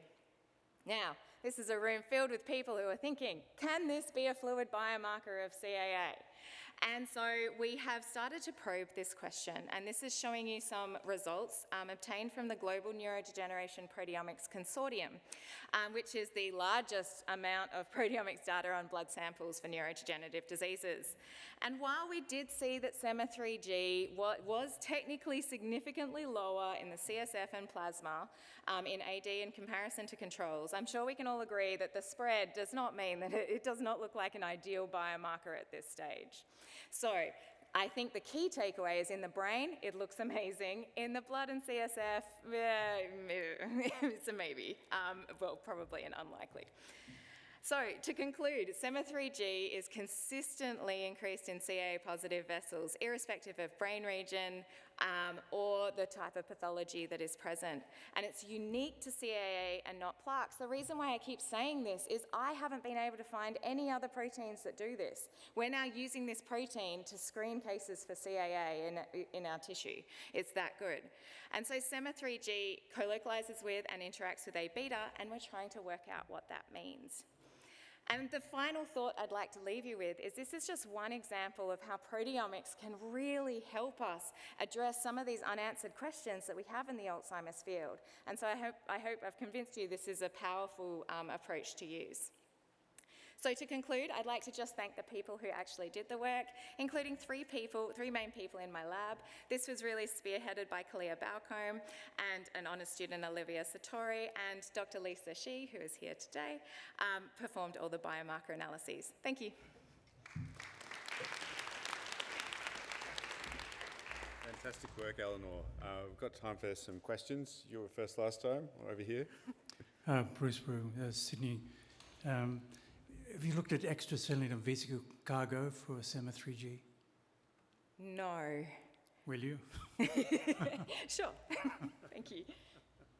Colin. So beautiful work. Very nice. Congratulations. Can you just go back a couple of slides? To which one? The one just before. I'm not... with the blood. There, this stop, one, this stop. One. I didn't understand. Plasma 3G is up in Alzheimer's. I know, this is the linear modelling when we're comparing for, when we are addressing age and sex. I know, I'm sorry. What do you mean? That's fantastic. It's increased in Alzheimer's. In some cases, it's the spread that I'm worried about. Don't worry about the spread, just look at the data. Yeah. So from the back of the room, you can tell that it's going up. So wait, I have a question. Yeah, okay. That was just a comment. Yeah, I just wanted to address your comment because we are actively probing better data sets than this because obviously this data set, we can't tell which ones of these cases had CAA. Okay. We were working off the assumption that the majority of people with AD had CAA. Okay, here's the question. Yep. Yeah, in vitro, can you get SEMA3G to react if you just throw A-beta on a cell, an endothelial cell, in culture? So this is exactly what we want to do. I can say that we've tested thioflavin T assays, and it seems to be slowing down the aggregation of A-beta-40 specifically and not 42, which we thought that was really exciting. This is what we still have to do. That is an experiment that's coming up. Hi, Ralph Martins. I loved your talk right till the almost very end. I mean, I thought it would be a great blood biomarker till you showed us this slide. But I was just wondering, could you test it in a cleaner CAA cohort, one that we know has CAA and no? I heard that you might have such a cleaner CAA cohort last night, Ralph. So in people who, for example, with the Dutch mutation, this would be really exciting to test because then because this is not a clean cohort. And as you know, that it's really difficult to get clean cohorts of people that have CAA, particularly those without the context of the A-beta plaques as well. So we'd be very happy to look at it. You looked at the protein expression. How did you do that? protein expression levels. What do you use to measure? Oh, this one, the GNPC data is all SomaScan. So this is the one where this is the one funded by the Gates Foundation, where they've consolidated all of the US data out there. Great work. Thank you. Thank you. Just the quickest of questions. Yeah. Great work. So SEMA3G, when you look in APP23 mice, for example, would you find SEMA3G upregulated before A-beta40 accumulates? We don't know that yet, but we do know, we've looked in monkey samples. I've just pretty much said yes to looking in any samples that we have. We've looked in monkey samples that develop CAA normally and mouse models of CAA, but we've only looked in the context of CAA and haven't looked at when it increases. Okay. But thank you. Thanks. Thank you. Okay, thank you. We do need to move on. Thank you, Eleanor. Our next speaker is Dr. Ka Ting, who's a Senior Research Officer in a Vascular Biology program at the Centenary Institute. And she will be speaking on, if I can find it, therapeutic normalisation of the cerebrobvascular improves amyloid clearance and vascular leak in an Alzheimer's disease mouse model. Thank you, Ka.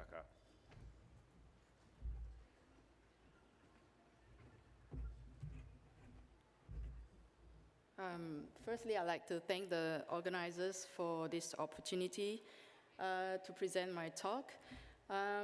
Much of today's data is part of a manuscript in progress, so I don't have a lot of dots on the graph. So hopefully I can convince you at the end that targeting the vasculature is a novel therapeutic for dementia. So, as you know, a healthy blood-brain barrier is vital for brain function. On the left-hand side of the image, you can see that the blood-brain barrier is primarily formed by endothelial cells, and these endothelial cells is supported by mirror cells such as pericytes, and the pericytes is in turn supported by astrocyte and feet. And collectively, they form a tight barrier that separates the brain from the circulation. So when the blood-brain barrier becomes dysfunctional, the key damaging feature is vascular leak.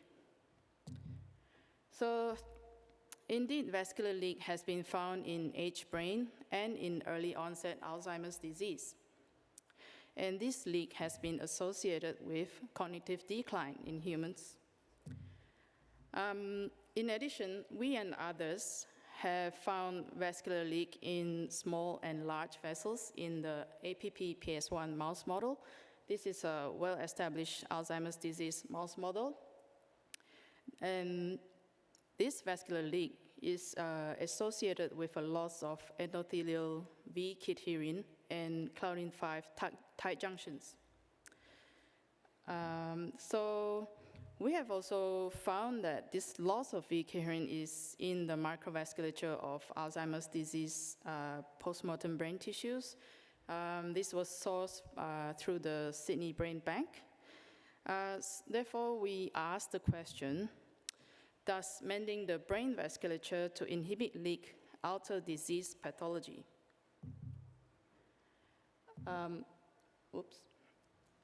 So, to mend the vasculature, we have developed a drug called blockMIR CD52.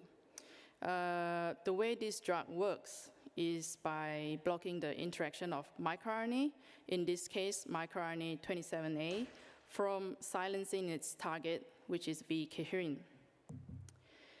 So, traditional inhibitors of microRNA, called log nucleic acid, binds to the microRNA itself, and this can lead to inhibition of all its target. So, as you know, one microRNA can have hundreds and thousands of targets. So, in comparison, sorry for the slide. I don't know why it's doing that. So in comparison, CD52 binds directly to the 3' untranslated region of V-cadherin message, and this blocks microRNA 27 from interacting, and therefore leads to increase in V-cadherin expression.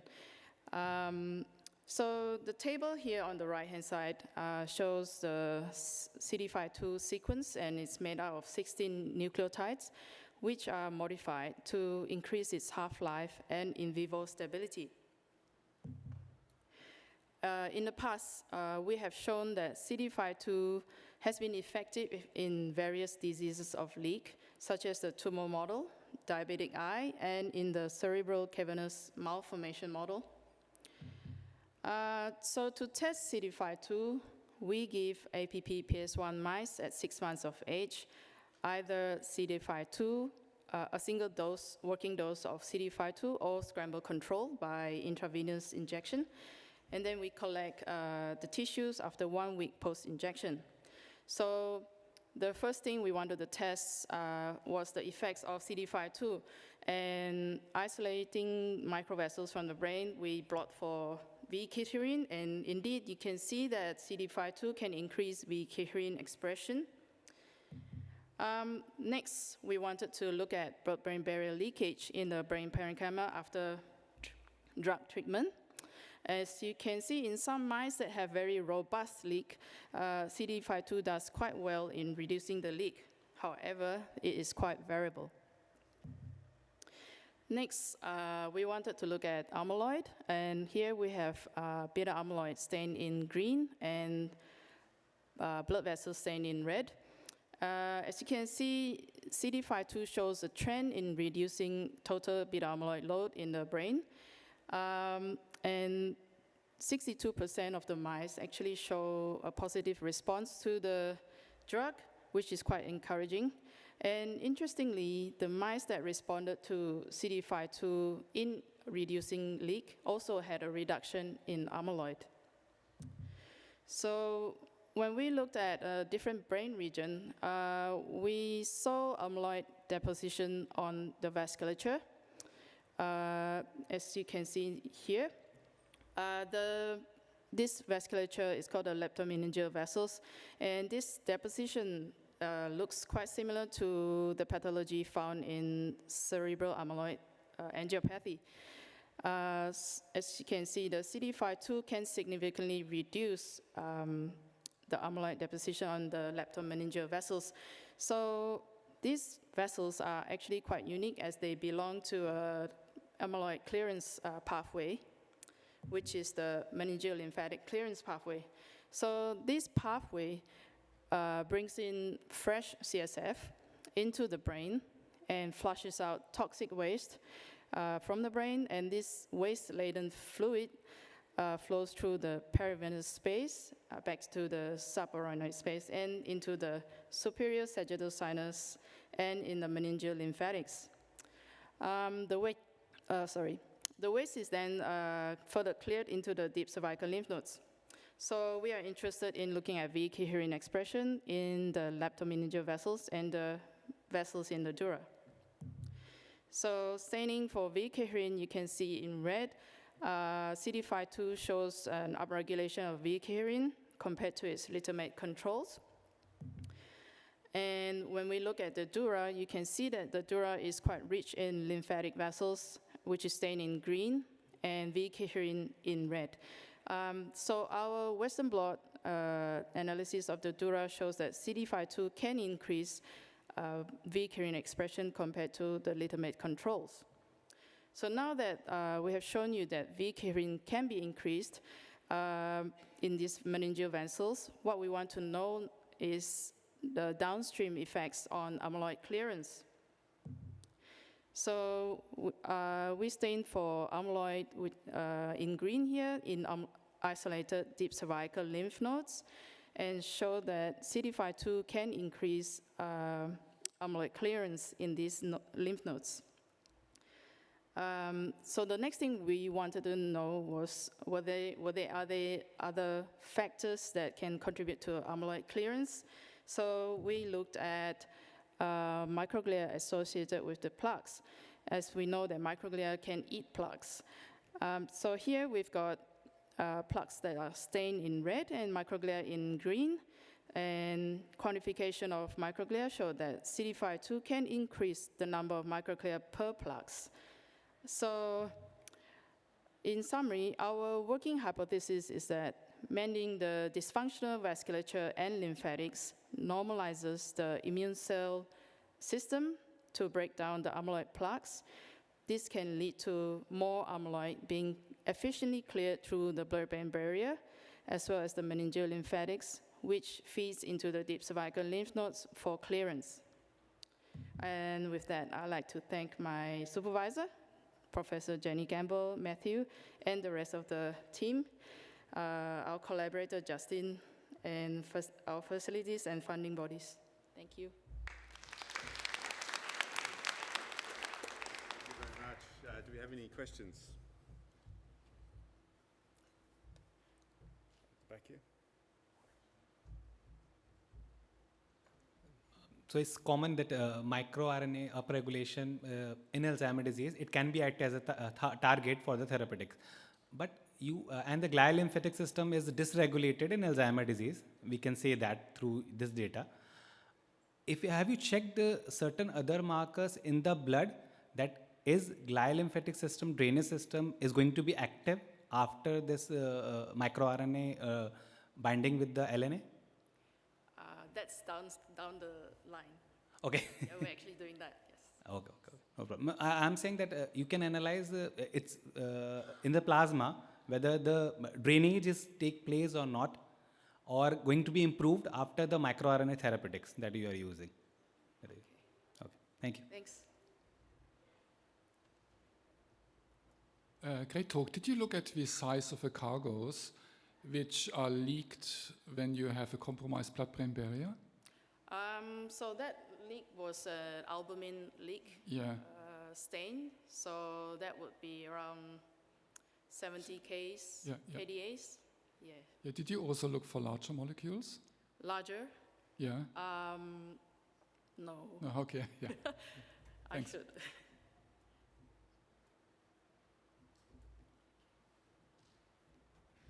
Okay, if there are no further burning questions, in the interest of time, I think we might leave it there. We have to prepare ourselves for the great allocate, so please stay seated for that. But before we wrap it up, I'd just like to thank again our speakers of what I think was just a really wonderful session. So would you please join me?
Grazie. And then one for you.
Good evening, citizens of the Republic of ADRF.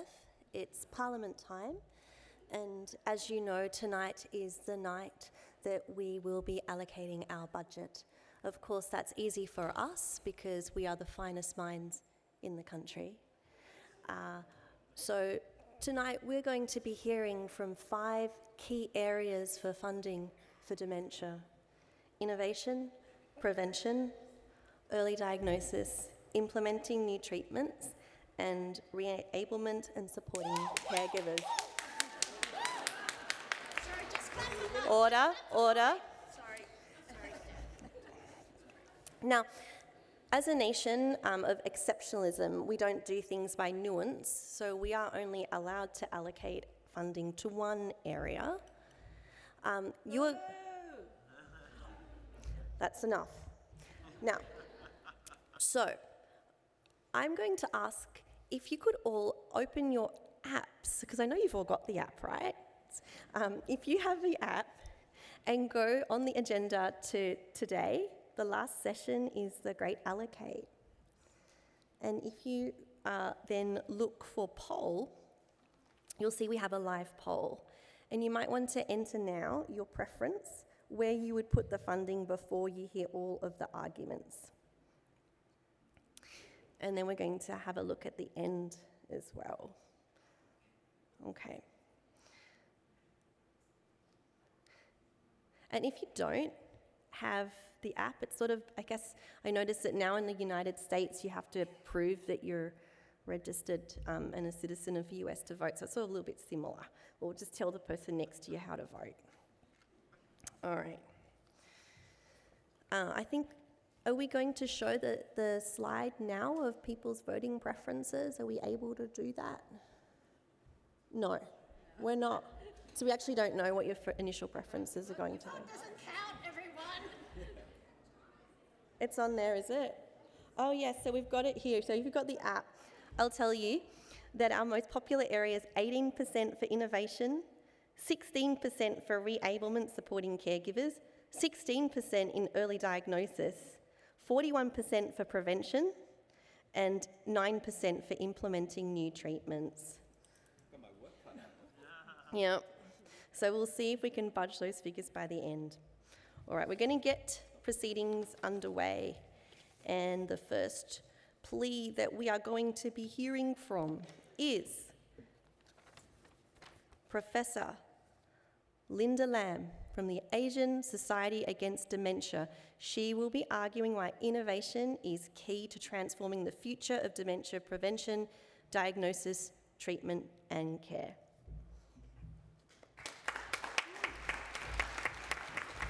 Thank you very much for giving me this opportunity to have some fun. I was given the task to talk about innovation in the next 3 to 4 minutes and convince you that it is important. In terms of innovation, because it's innovation, so I want to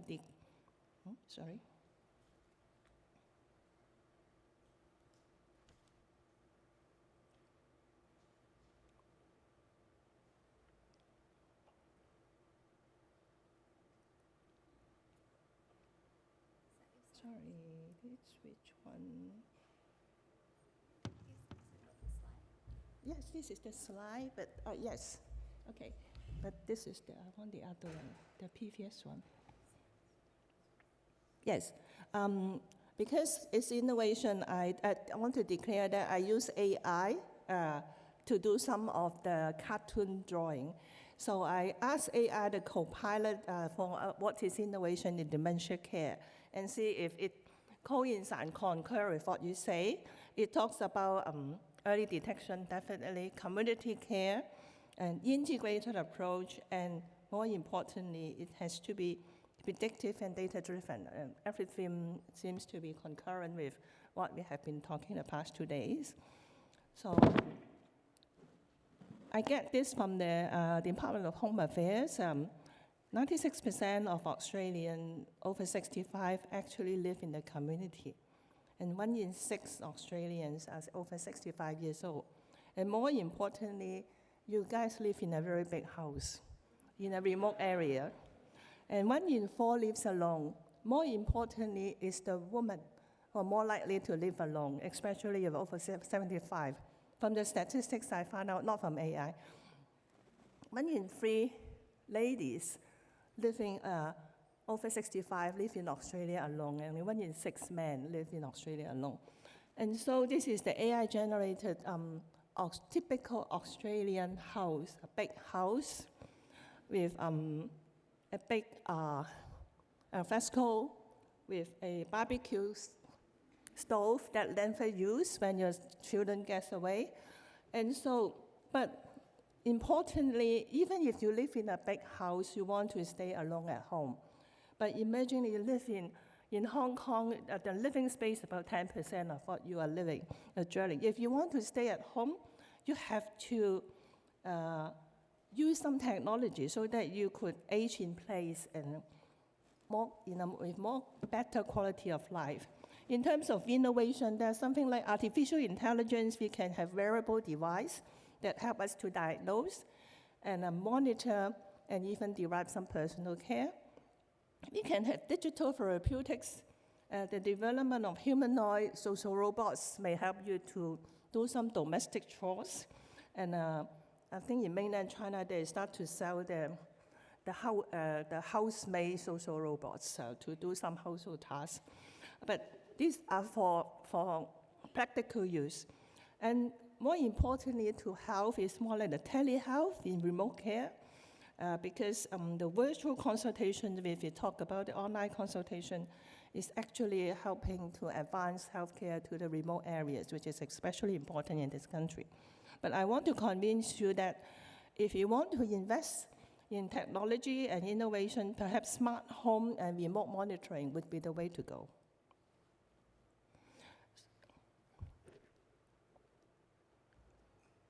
So why is that so? Because smart home remote monitoring complements and enhances dementia care. At the back, we need software engineers to decide on the right program, to tailor-make, evaluate, and streamline the programs so that it could be personalized and fit the needs of people with different range of abilities.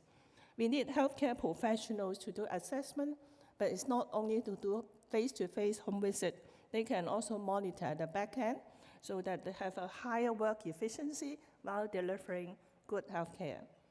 And I think at the other side is very importantly, if we have a good smart home monitoring system, there will be higher family member and client satisfaction because they enjoy the quality. So why we invest in smart home care? The photo on the left suggests that it's there, it's already there, the smart home remote monitoring, but it's all over the place. However, if we improve, and there's a chance to improve because aging population create a structural demand for dementia care. You have 1 in 6 over 65, we have 1 in 4 in Hong Kong. Smart home device serves as a part of the integral community care, especially for those with cognitive challenges. The technology advance is starting to emerge, so there will be a phase that there's exponential growth, and where there's high potential to incorporate into healthcare costs, silver industry, and hopefully the smart home monitoring would turn from the left all over the place, one to the very silently creeping into your family, your homes without any interference, and looks very serene and quiet and peaceful. So this is what I want to convince you, that innovation is important and you want to embark on this. Thank you very much.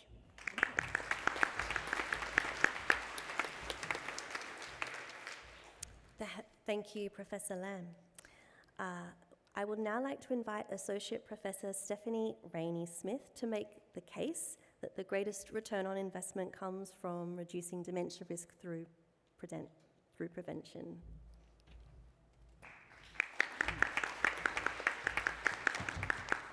Good evening, everyone. Thank you. Unlike the other Stephanie here to my right, I can't sing, I can't dance. I'm not going to try to entertain you in that way. So I'm going to be the boring politician in the room, like the Labour Prime Minister, and give you a very straight version. And I also had one too many glasses of red wine in a jazz club last night, so unfortunately I've got to use a cheat sheet because my memory is not cooperating today. So in terms of prevention, I want to give you 7 reasons why we need to allocate funding to dementia prevention. And the first of which is the fact that we know that everyone in this room knows that dementia affects tens of millions of people. And as populations age, we expect these numbers to triple by 2050 without large-scale intervention. And that's where prevention comes in, because prevention offers us great hope for large-scale intervention. The second reason is the fact that prevention is also economically beneficial. We know dementia is one of the most expensive conditions to manage globally, costing hundreds of billions annually in healthcare and unpaid caregiving. And prevention could avert a significant portion of this economic burden. Thirdly, quality of life is obviously key. We all know this in this room. Dementia progressively strips away memory, identity, independence, and the ability to recognize loved ones. And prevention could preserve years of meaningful, autonomous life for our older adults. Point 4, we must consider caregiver burden. Most care falls on family members, often for years. And there's a reason the caregiver is frequently referred to as the second patient. The physical, emotional, and financial toll is enormous. And preventing dementia protects not just the individual, but entire families. The 5th point I'd like you all to think about is the fact that we don't currently have a cure for dementia. Unlike many diseases where early treatment can reverse damage, dementia is largely irreversible once significant cognitive decline sets in due to loss of brain tissue. And the advent of disease-modifying therapies is tremendously exciting, but due to potential adverse events, they are not safe for all, while high costs mean that they are also not accessible to all. While prevention is currently the most scalable, accessible, and safe approachable that we have available to us. We also know that we have a window of opportunity to initiate prevention strategies, and we know that around 50% of dementia cases are potentially preventable with the identification of modifiable risk factors such as physical inactivity, hypertension, smoking, social isolation, hearing and vision loss, and diabetes, and others. This means prevention is not just theoretical, there are real actionable levers. Finally, we still have much research to do in this space. There are modifiable risk factors that are yet to be officially recognized. For example, sleep has not yet been included in the Lancet Commission's list of modifiable risk factors. More work on developing and optimizing scalable multimodal prevention programs is urgently needed, particularly with consideration of the consideration of approaches should include the fact that Australia is increasingly culturally diverse, and we need to think about how these approaches are culturally suitable. And we have much work to do to develop personalized prevention strategies that will yield the greatest benefit to the individual. What type of physical activity should older adults be undertaking? How much? what type of diet should they be eating, what type of sleep should they be looking to obtain, how much, and the timing of that sleep. And should we be considering our intervention strategies and our prevention strategies in the context of things like genetic risk factors such as ApoE4? And yes, we think that the answer to this question is yes, but we need to do more research in this space to get that information. And collectively, these are 7 important reasons why investing in dementia prevention research is essential and would ultimately yield savings and, most importantly, improve the quality of lives for our older Australian adults. Thank you.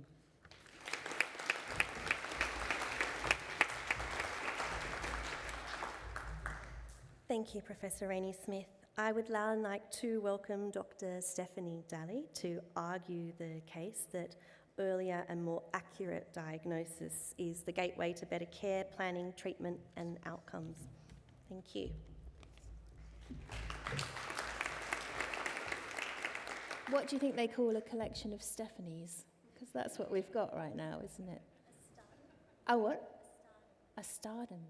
Yes, a stardom of Stephanies. So, I'm going to try and connect with you on a more emotional level, because I think this is about people, right? A few years ago, my stepmom was asking a question that I think many families in this room will recognise. What's happening to Dad? For someone who was a very systems-based person, the systems were no longer working. He seemed increasingly scattered. He was losing things more often and wasn't quite himself. And I was concerned and suggested an assessment. But like many people, he wasn't ready to take that step. My mum's story was different. For years, she would joke, "Don't you go diagnosing me with dementia." And then, within a very short time frame, everything changed. Long-standing anxiety worsened, everyday tasks became more difficult, and after a routine operation, her condition deteriorated rapidly. What had been manageable became impossible to ignore. What strikes me now is that despite that and their very different journeys, both stories had something in common, and it isn't dementia. It's uncertainty. Both my parents are now living with Alzheimer's disease, and each are having a very different journey. And looking back, I reflect on how much that early period was defined not by their diagnosis, but by not knowing what was happening, knowing there was something wrong, but not being able to name it, trying to make sense of change without a framework to understand it. And that uncertainty, it's not a medical gap, it's an emotional one. It affects relationships, decision-making, the ability of families to plan for what comes next, and slowly adapt to change. And that's a slow process, that adaptation to one of acceptance. I wonder now what difference it would have made, not in changing the diagnosis itself, but in how we navigated it. What would we have seen or understood what we were seeing? For example, this collection of glasses. Now I look at this and think, oh, it was obvious that my mum had problems with her memory and she was losing items. She just kept on buying glasses. Would we have accessed support more earlier? Would we have had time to make decisions together with clarity rather than confusion? These are the questions that I'm asking myself today. Yes, we can invest in prevention. We can invest in innovation, implementing new treatments and supporting carers. All of these really matter. But today, I'm going to tell you that the greatest return on investment comes from one critical area, early diagnosis, because every single other aspect of this debate depends on it. New treatments cannot help people who are not diagnosed. Support services cannot reach families who do not yet have any answers, and research cannot recruit participants who remain unidentified. Even prevention strategies lose impact if we fail to recognise the disease early enough in its course. Early diagnosis is not simply one part of the system, it is the point where the system begins to function properly. Yesterday, we heard from Jane Alty speak about the opportunities for emerging through earlier, more accurate diagnosis, and today, Craig Ritchie talked about the potential for blood-based biomarkers in our assessment and reducing the burden of disease in the long term, which potentially creates even greater cost savings. and missing out on these opportunities would be negligent. For the first time, we can realistically imagine a future where identifying the causes of people's symptoms becomes simpler, earlier, and more accessible process for routine clinical care. This matters because the future of dementia care is changing. If we want to implement new therapies and all the evidence-based post-diagnostic care, we actually need to make a diagnosis first. The thing about making a diagnosis is it replaces questions with knowledge, and knowledge creates choice. Knowledge creates opportunity, and knowledge creates hope. Some people worry that an early diagnosis removes hope, but in my experience, it's exactly the opposite. These two boys are from the UK, and they're part of an organisation called the FTD Brothers.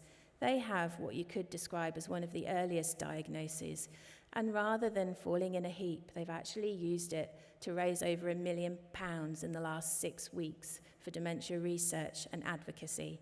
And I think really we should take a leaf out of their book and focus what the importance of making a diagnosis actually does for people. Thank you.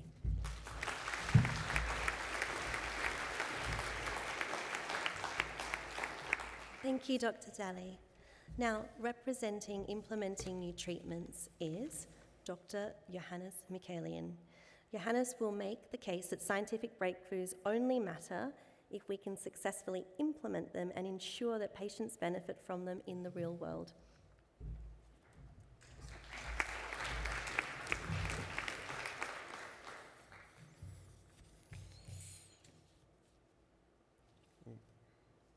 Well, let me begin my argument this evening, slightly left of field, by asking each of you to imagine Australia in the middle of a drought. In fact, in this country, we know drought. We know what it means when the rain does not come, when our dams run low, and when our governments are forced to ask the question they probably should have asked earlier, are we ready? The Millennium Drought taught us that lesson, and one of the lessons was simple. When predictable crises arise, preparation matters. You cannot simply build capacity overnight. You need systems in place before they are urgently needed. And that is the point that I want to bring back to dementia. As my colleagues have so eloquently argued this evening, innovation, prevention, and early diagnosis are all important. But the successes in each of these areas will only change lives if we have implemented a treatment system ready to deliver. I need not tell each of you here tonight that for over 100 years since Alzheimer's disease was first described, we have had a drought of our own, a drought of disease-modifying therapies. In that time, we have diagnosed, we have monitored, we have cared, but we haven't been able to say with great certainty we can target the underlying cause of disease. Now, for the first time, that drought is beginning to break. In fact, it has broken.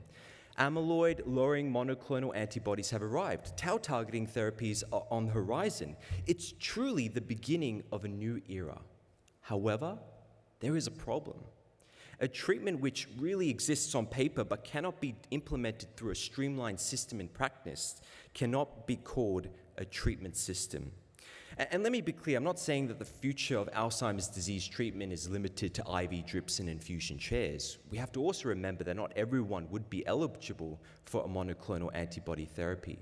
In fact, for many people, structured, non-pharmacological care, including cognitive, lifestyle, behavioral, functional, as well as care support interventions, may be the most suitable pathway. But before we can deliver the right treatment, pharmacological or non-pharmacological, we first need a system capable of determining who is eligible, who is not, and what the right pathway is for that person. That means trained clinicians who know how to assess eligibility, access to biomarker confirmation, MRI pathways, APOE-informed risk discussions, ARIA monitoring, clear escalation profiles, and registries that will track safety, outcomes, equity, and access. So when I'm talking about implementation, I'm talking about capability, about workforce readiness, about training the people who will make this new era of treatments possible.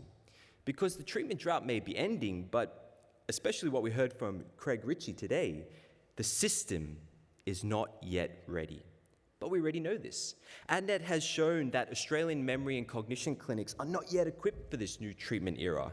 Many services do not have the resources to deliver either a disease-modifying or a non-pharmacological intervention. And that should worry us, because imagine if we do everything else right. Imagine if each of my colleagues here succeed in their areas of innovation, prevention, and early diagnosis.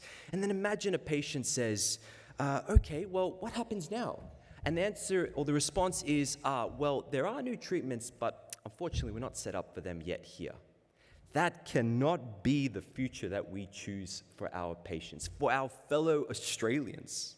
The people eligible for already approved monoclonal antibody therapies are not hypothetical. They are in the memory and cognition clinics now, but only if the system is ready, only if the workforce is trained, and only if the pathway exists.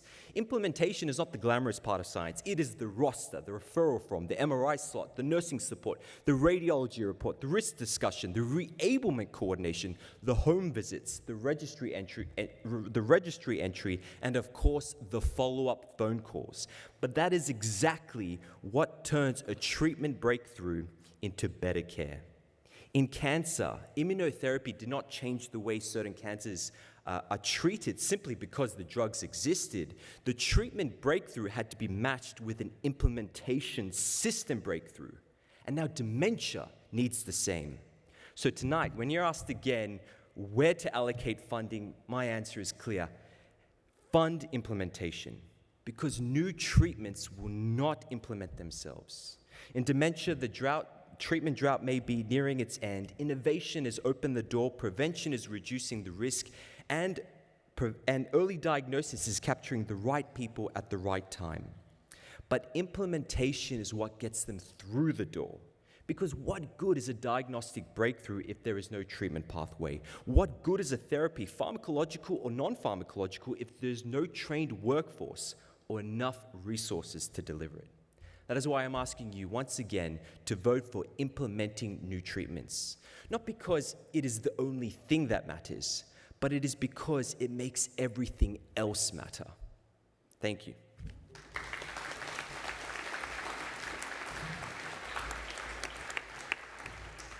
Thank you, Dr. Michaelian. And finally, representing reablement and supporting caregivers, please welcome Professor Li Fei Lo, Junior Analyst from the unfortunately named Office of Public Science, Investment and Evaluation. Thank you, Professor Lo. Gosh, there's so many of you. I'm a bit nervous. I thought I was coming to a meeting to present my research funding brief. Slides, okay. So I am from the Office of Public Science Investment and Evaluation, otherwise known as OOPSI. We are equitable utilitarianists. That means that we believe that return on investment should produce the greatest public good in terms of health, societal, and economic benefit. Now, it's not my job to tell you, all researchers, what research to do. It's just my job to identify the areas in which there might be most benefits. So you're all familiar with the office's guidelines for funding investment? No, okay. Well, we have a 15-year time horizon. That means that you've got 5 years to do the research and then 5 to 10 years for it to be implemented. So I was really looking for what's going to be giving us bang for buck by 2040. Now, unlike all the eminent Stephanie professors and Joe professors, I'm an analyst, very humble analyst. So I used AI, obviously, which tells me everything. And also makes beautiful spreadsheets, so beautiful. But AI told me that the main thing that distinguishes dementia is functional impairment, which is a big cause of disability. And then I read Professor John's Alzheimer's report, so beautiful, some of the graphs. And I was convinced that reablement and rehab is dope, guys. It's dope, all right? And I went to Professor O'Connor's talk, and I was like, this solves it. If we can functionally reable people, then they're just going to stay living in the community with good quality of life. So let me visualize the potential benefits of investing in reablement. Apparently people don't like numbers, so I have to use infographics. So here are my infographics. There are 466 466,500 people living with dementia. Each of those people is actually 100,000 people, so one person is combined population of the Sydney CBD, the Rocks, Chinatown, Glebe, Redfern and Surrey Hills. Got it? And I've represented 50% with mild functional impairment in dark purple, 30% with moderate in medium purple, and 20% with severe functional impairment with light purple. So what we want to do is we want to re-able people. So we're going to keep them mild, and so we're going to keep them in the dark with re-ablement. Okay, that didn't sound right, but you follow what I'm saying. We're going to keep them dark purple. So in 15 years, by 2040, there'll be a 63% increase in the number of people with dementia. Rockets. Okay, so rockets are people in the future. They're going fast. And again, 50% mild, 30% moderate, 20% severe. And I'm going to re-able them. You're going to see what it is. They're all going to be dark purple, and we're going to be great. I mean, I'm not going to re-able them. You're going to re-able them. And then I had what we in the office call an oopsie. And I realized that one of my assumptions wasn't working very well, because in order to implement re-ablement, I needed to think about the people who were going to help with that. And roughly there are currently four informal carers and 1 direct aged care staff involved in the care of each Australian living with dementia. So that's a 5-to-1 ratio. By 2040, then there'll be 1.7 million carers. And then I looked at the projections, and because of declining birth rates, greater population mobility, women working, what? And the availability of informal carers is now decreasing with the AIHW. I know you're here, amazing work. Estimates there will be a 30% reduction in informal carer availability over the next 20 years. And then I thought, well, we'll just get paid people to do the caring. But apparently, aged care is struggling to fill the 17,000 new care staff they knew each year. So I think we're going to have to split this funding because it's going to be a dumpster fire in the future if we don't address this as well. So OOPSI doesn't believe in people, it believes in data. Sorry. The data never lies, all right? So we are backing the funding of re-ablement and carer research. We need re-ablement research so that by 2040, showing that. Oh yes, we don't have those people. Here we go. So we need re-ablement research so that by 2040, people will be meeting their re-ablement goals, see bullseyes are goals, with a greater proportion with mild impairments, and we need carer research so that we have enough carers who can physically and mentally be healthy while caring, possibly while still being avengers because they're working, looking after their children, and in a different city. I rest my case.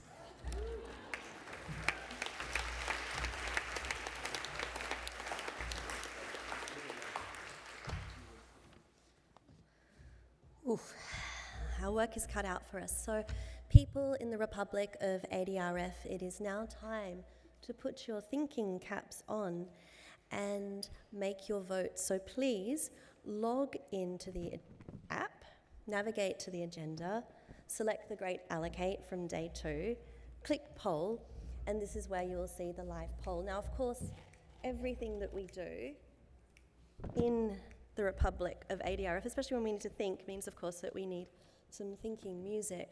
Now, very exciting, but we have the hottest act in ADRF with us today, a very exclusive performance by the Great Allocators, featuring Dr. Matthew Lennon, Miss Sienna James, and myself.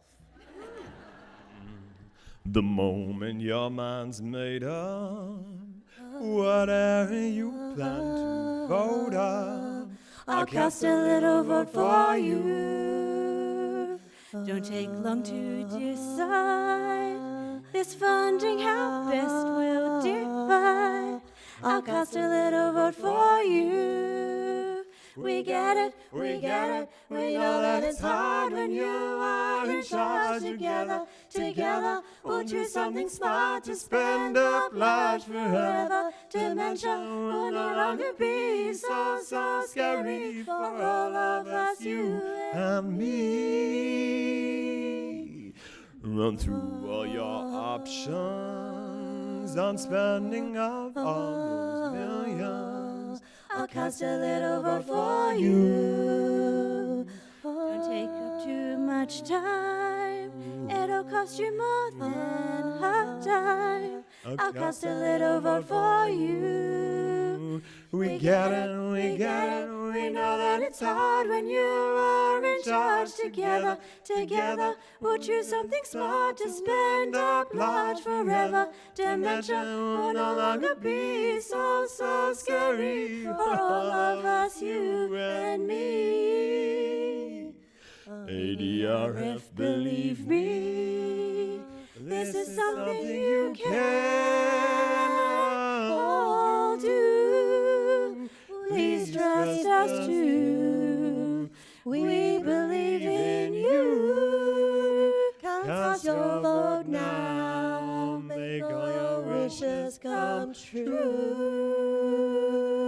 You know I'm gonna vote for you. People of the Republic of ADRF, there's an audience participation moment approaching. The lyrics are on the screen, and we'd love it if you would join in. And if you've ever done a mocha, we'll be doing it twice so you get a chance to learn. And you We get it, we get it, we know that it's hard when you are in charge. Together, together, we'll choose something smart to spend up large forever. Dementia will no longer be so scary for all of us, you and me. We get it, we get it, We know that it's hard when you are in charge. Together, together, we'll choose something smart to spend up large forever. Dementia will no longer be so scary for all of us, you and me.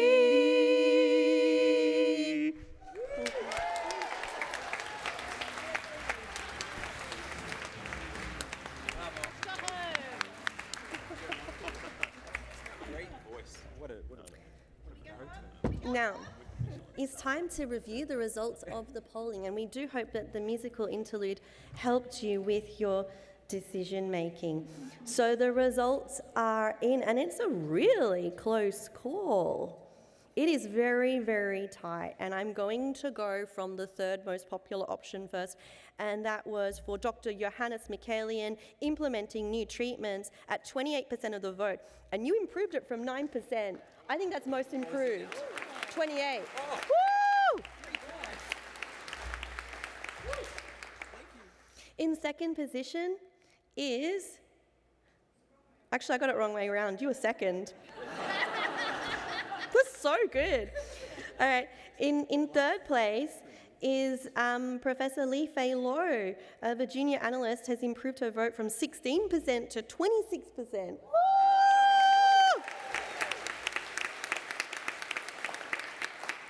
But the majority have spoken, and 32% of you, improved from 17%, would like this year that we allocate our funding to early diagnosis. Well done, Dr. Daly.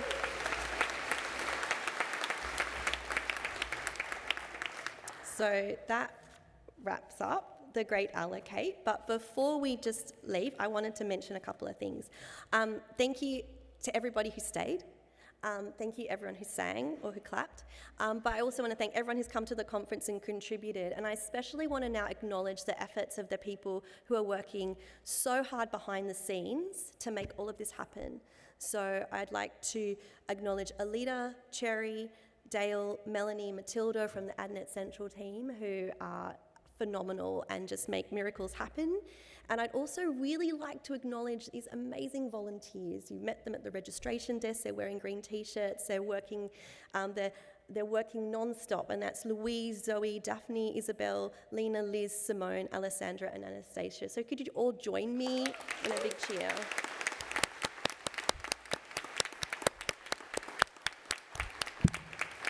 Republicans, you are now released. You may go and enjoy your evenings at your own leisure.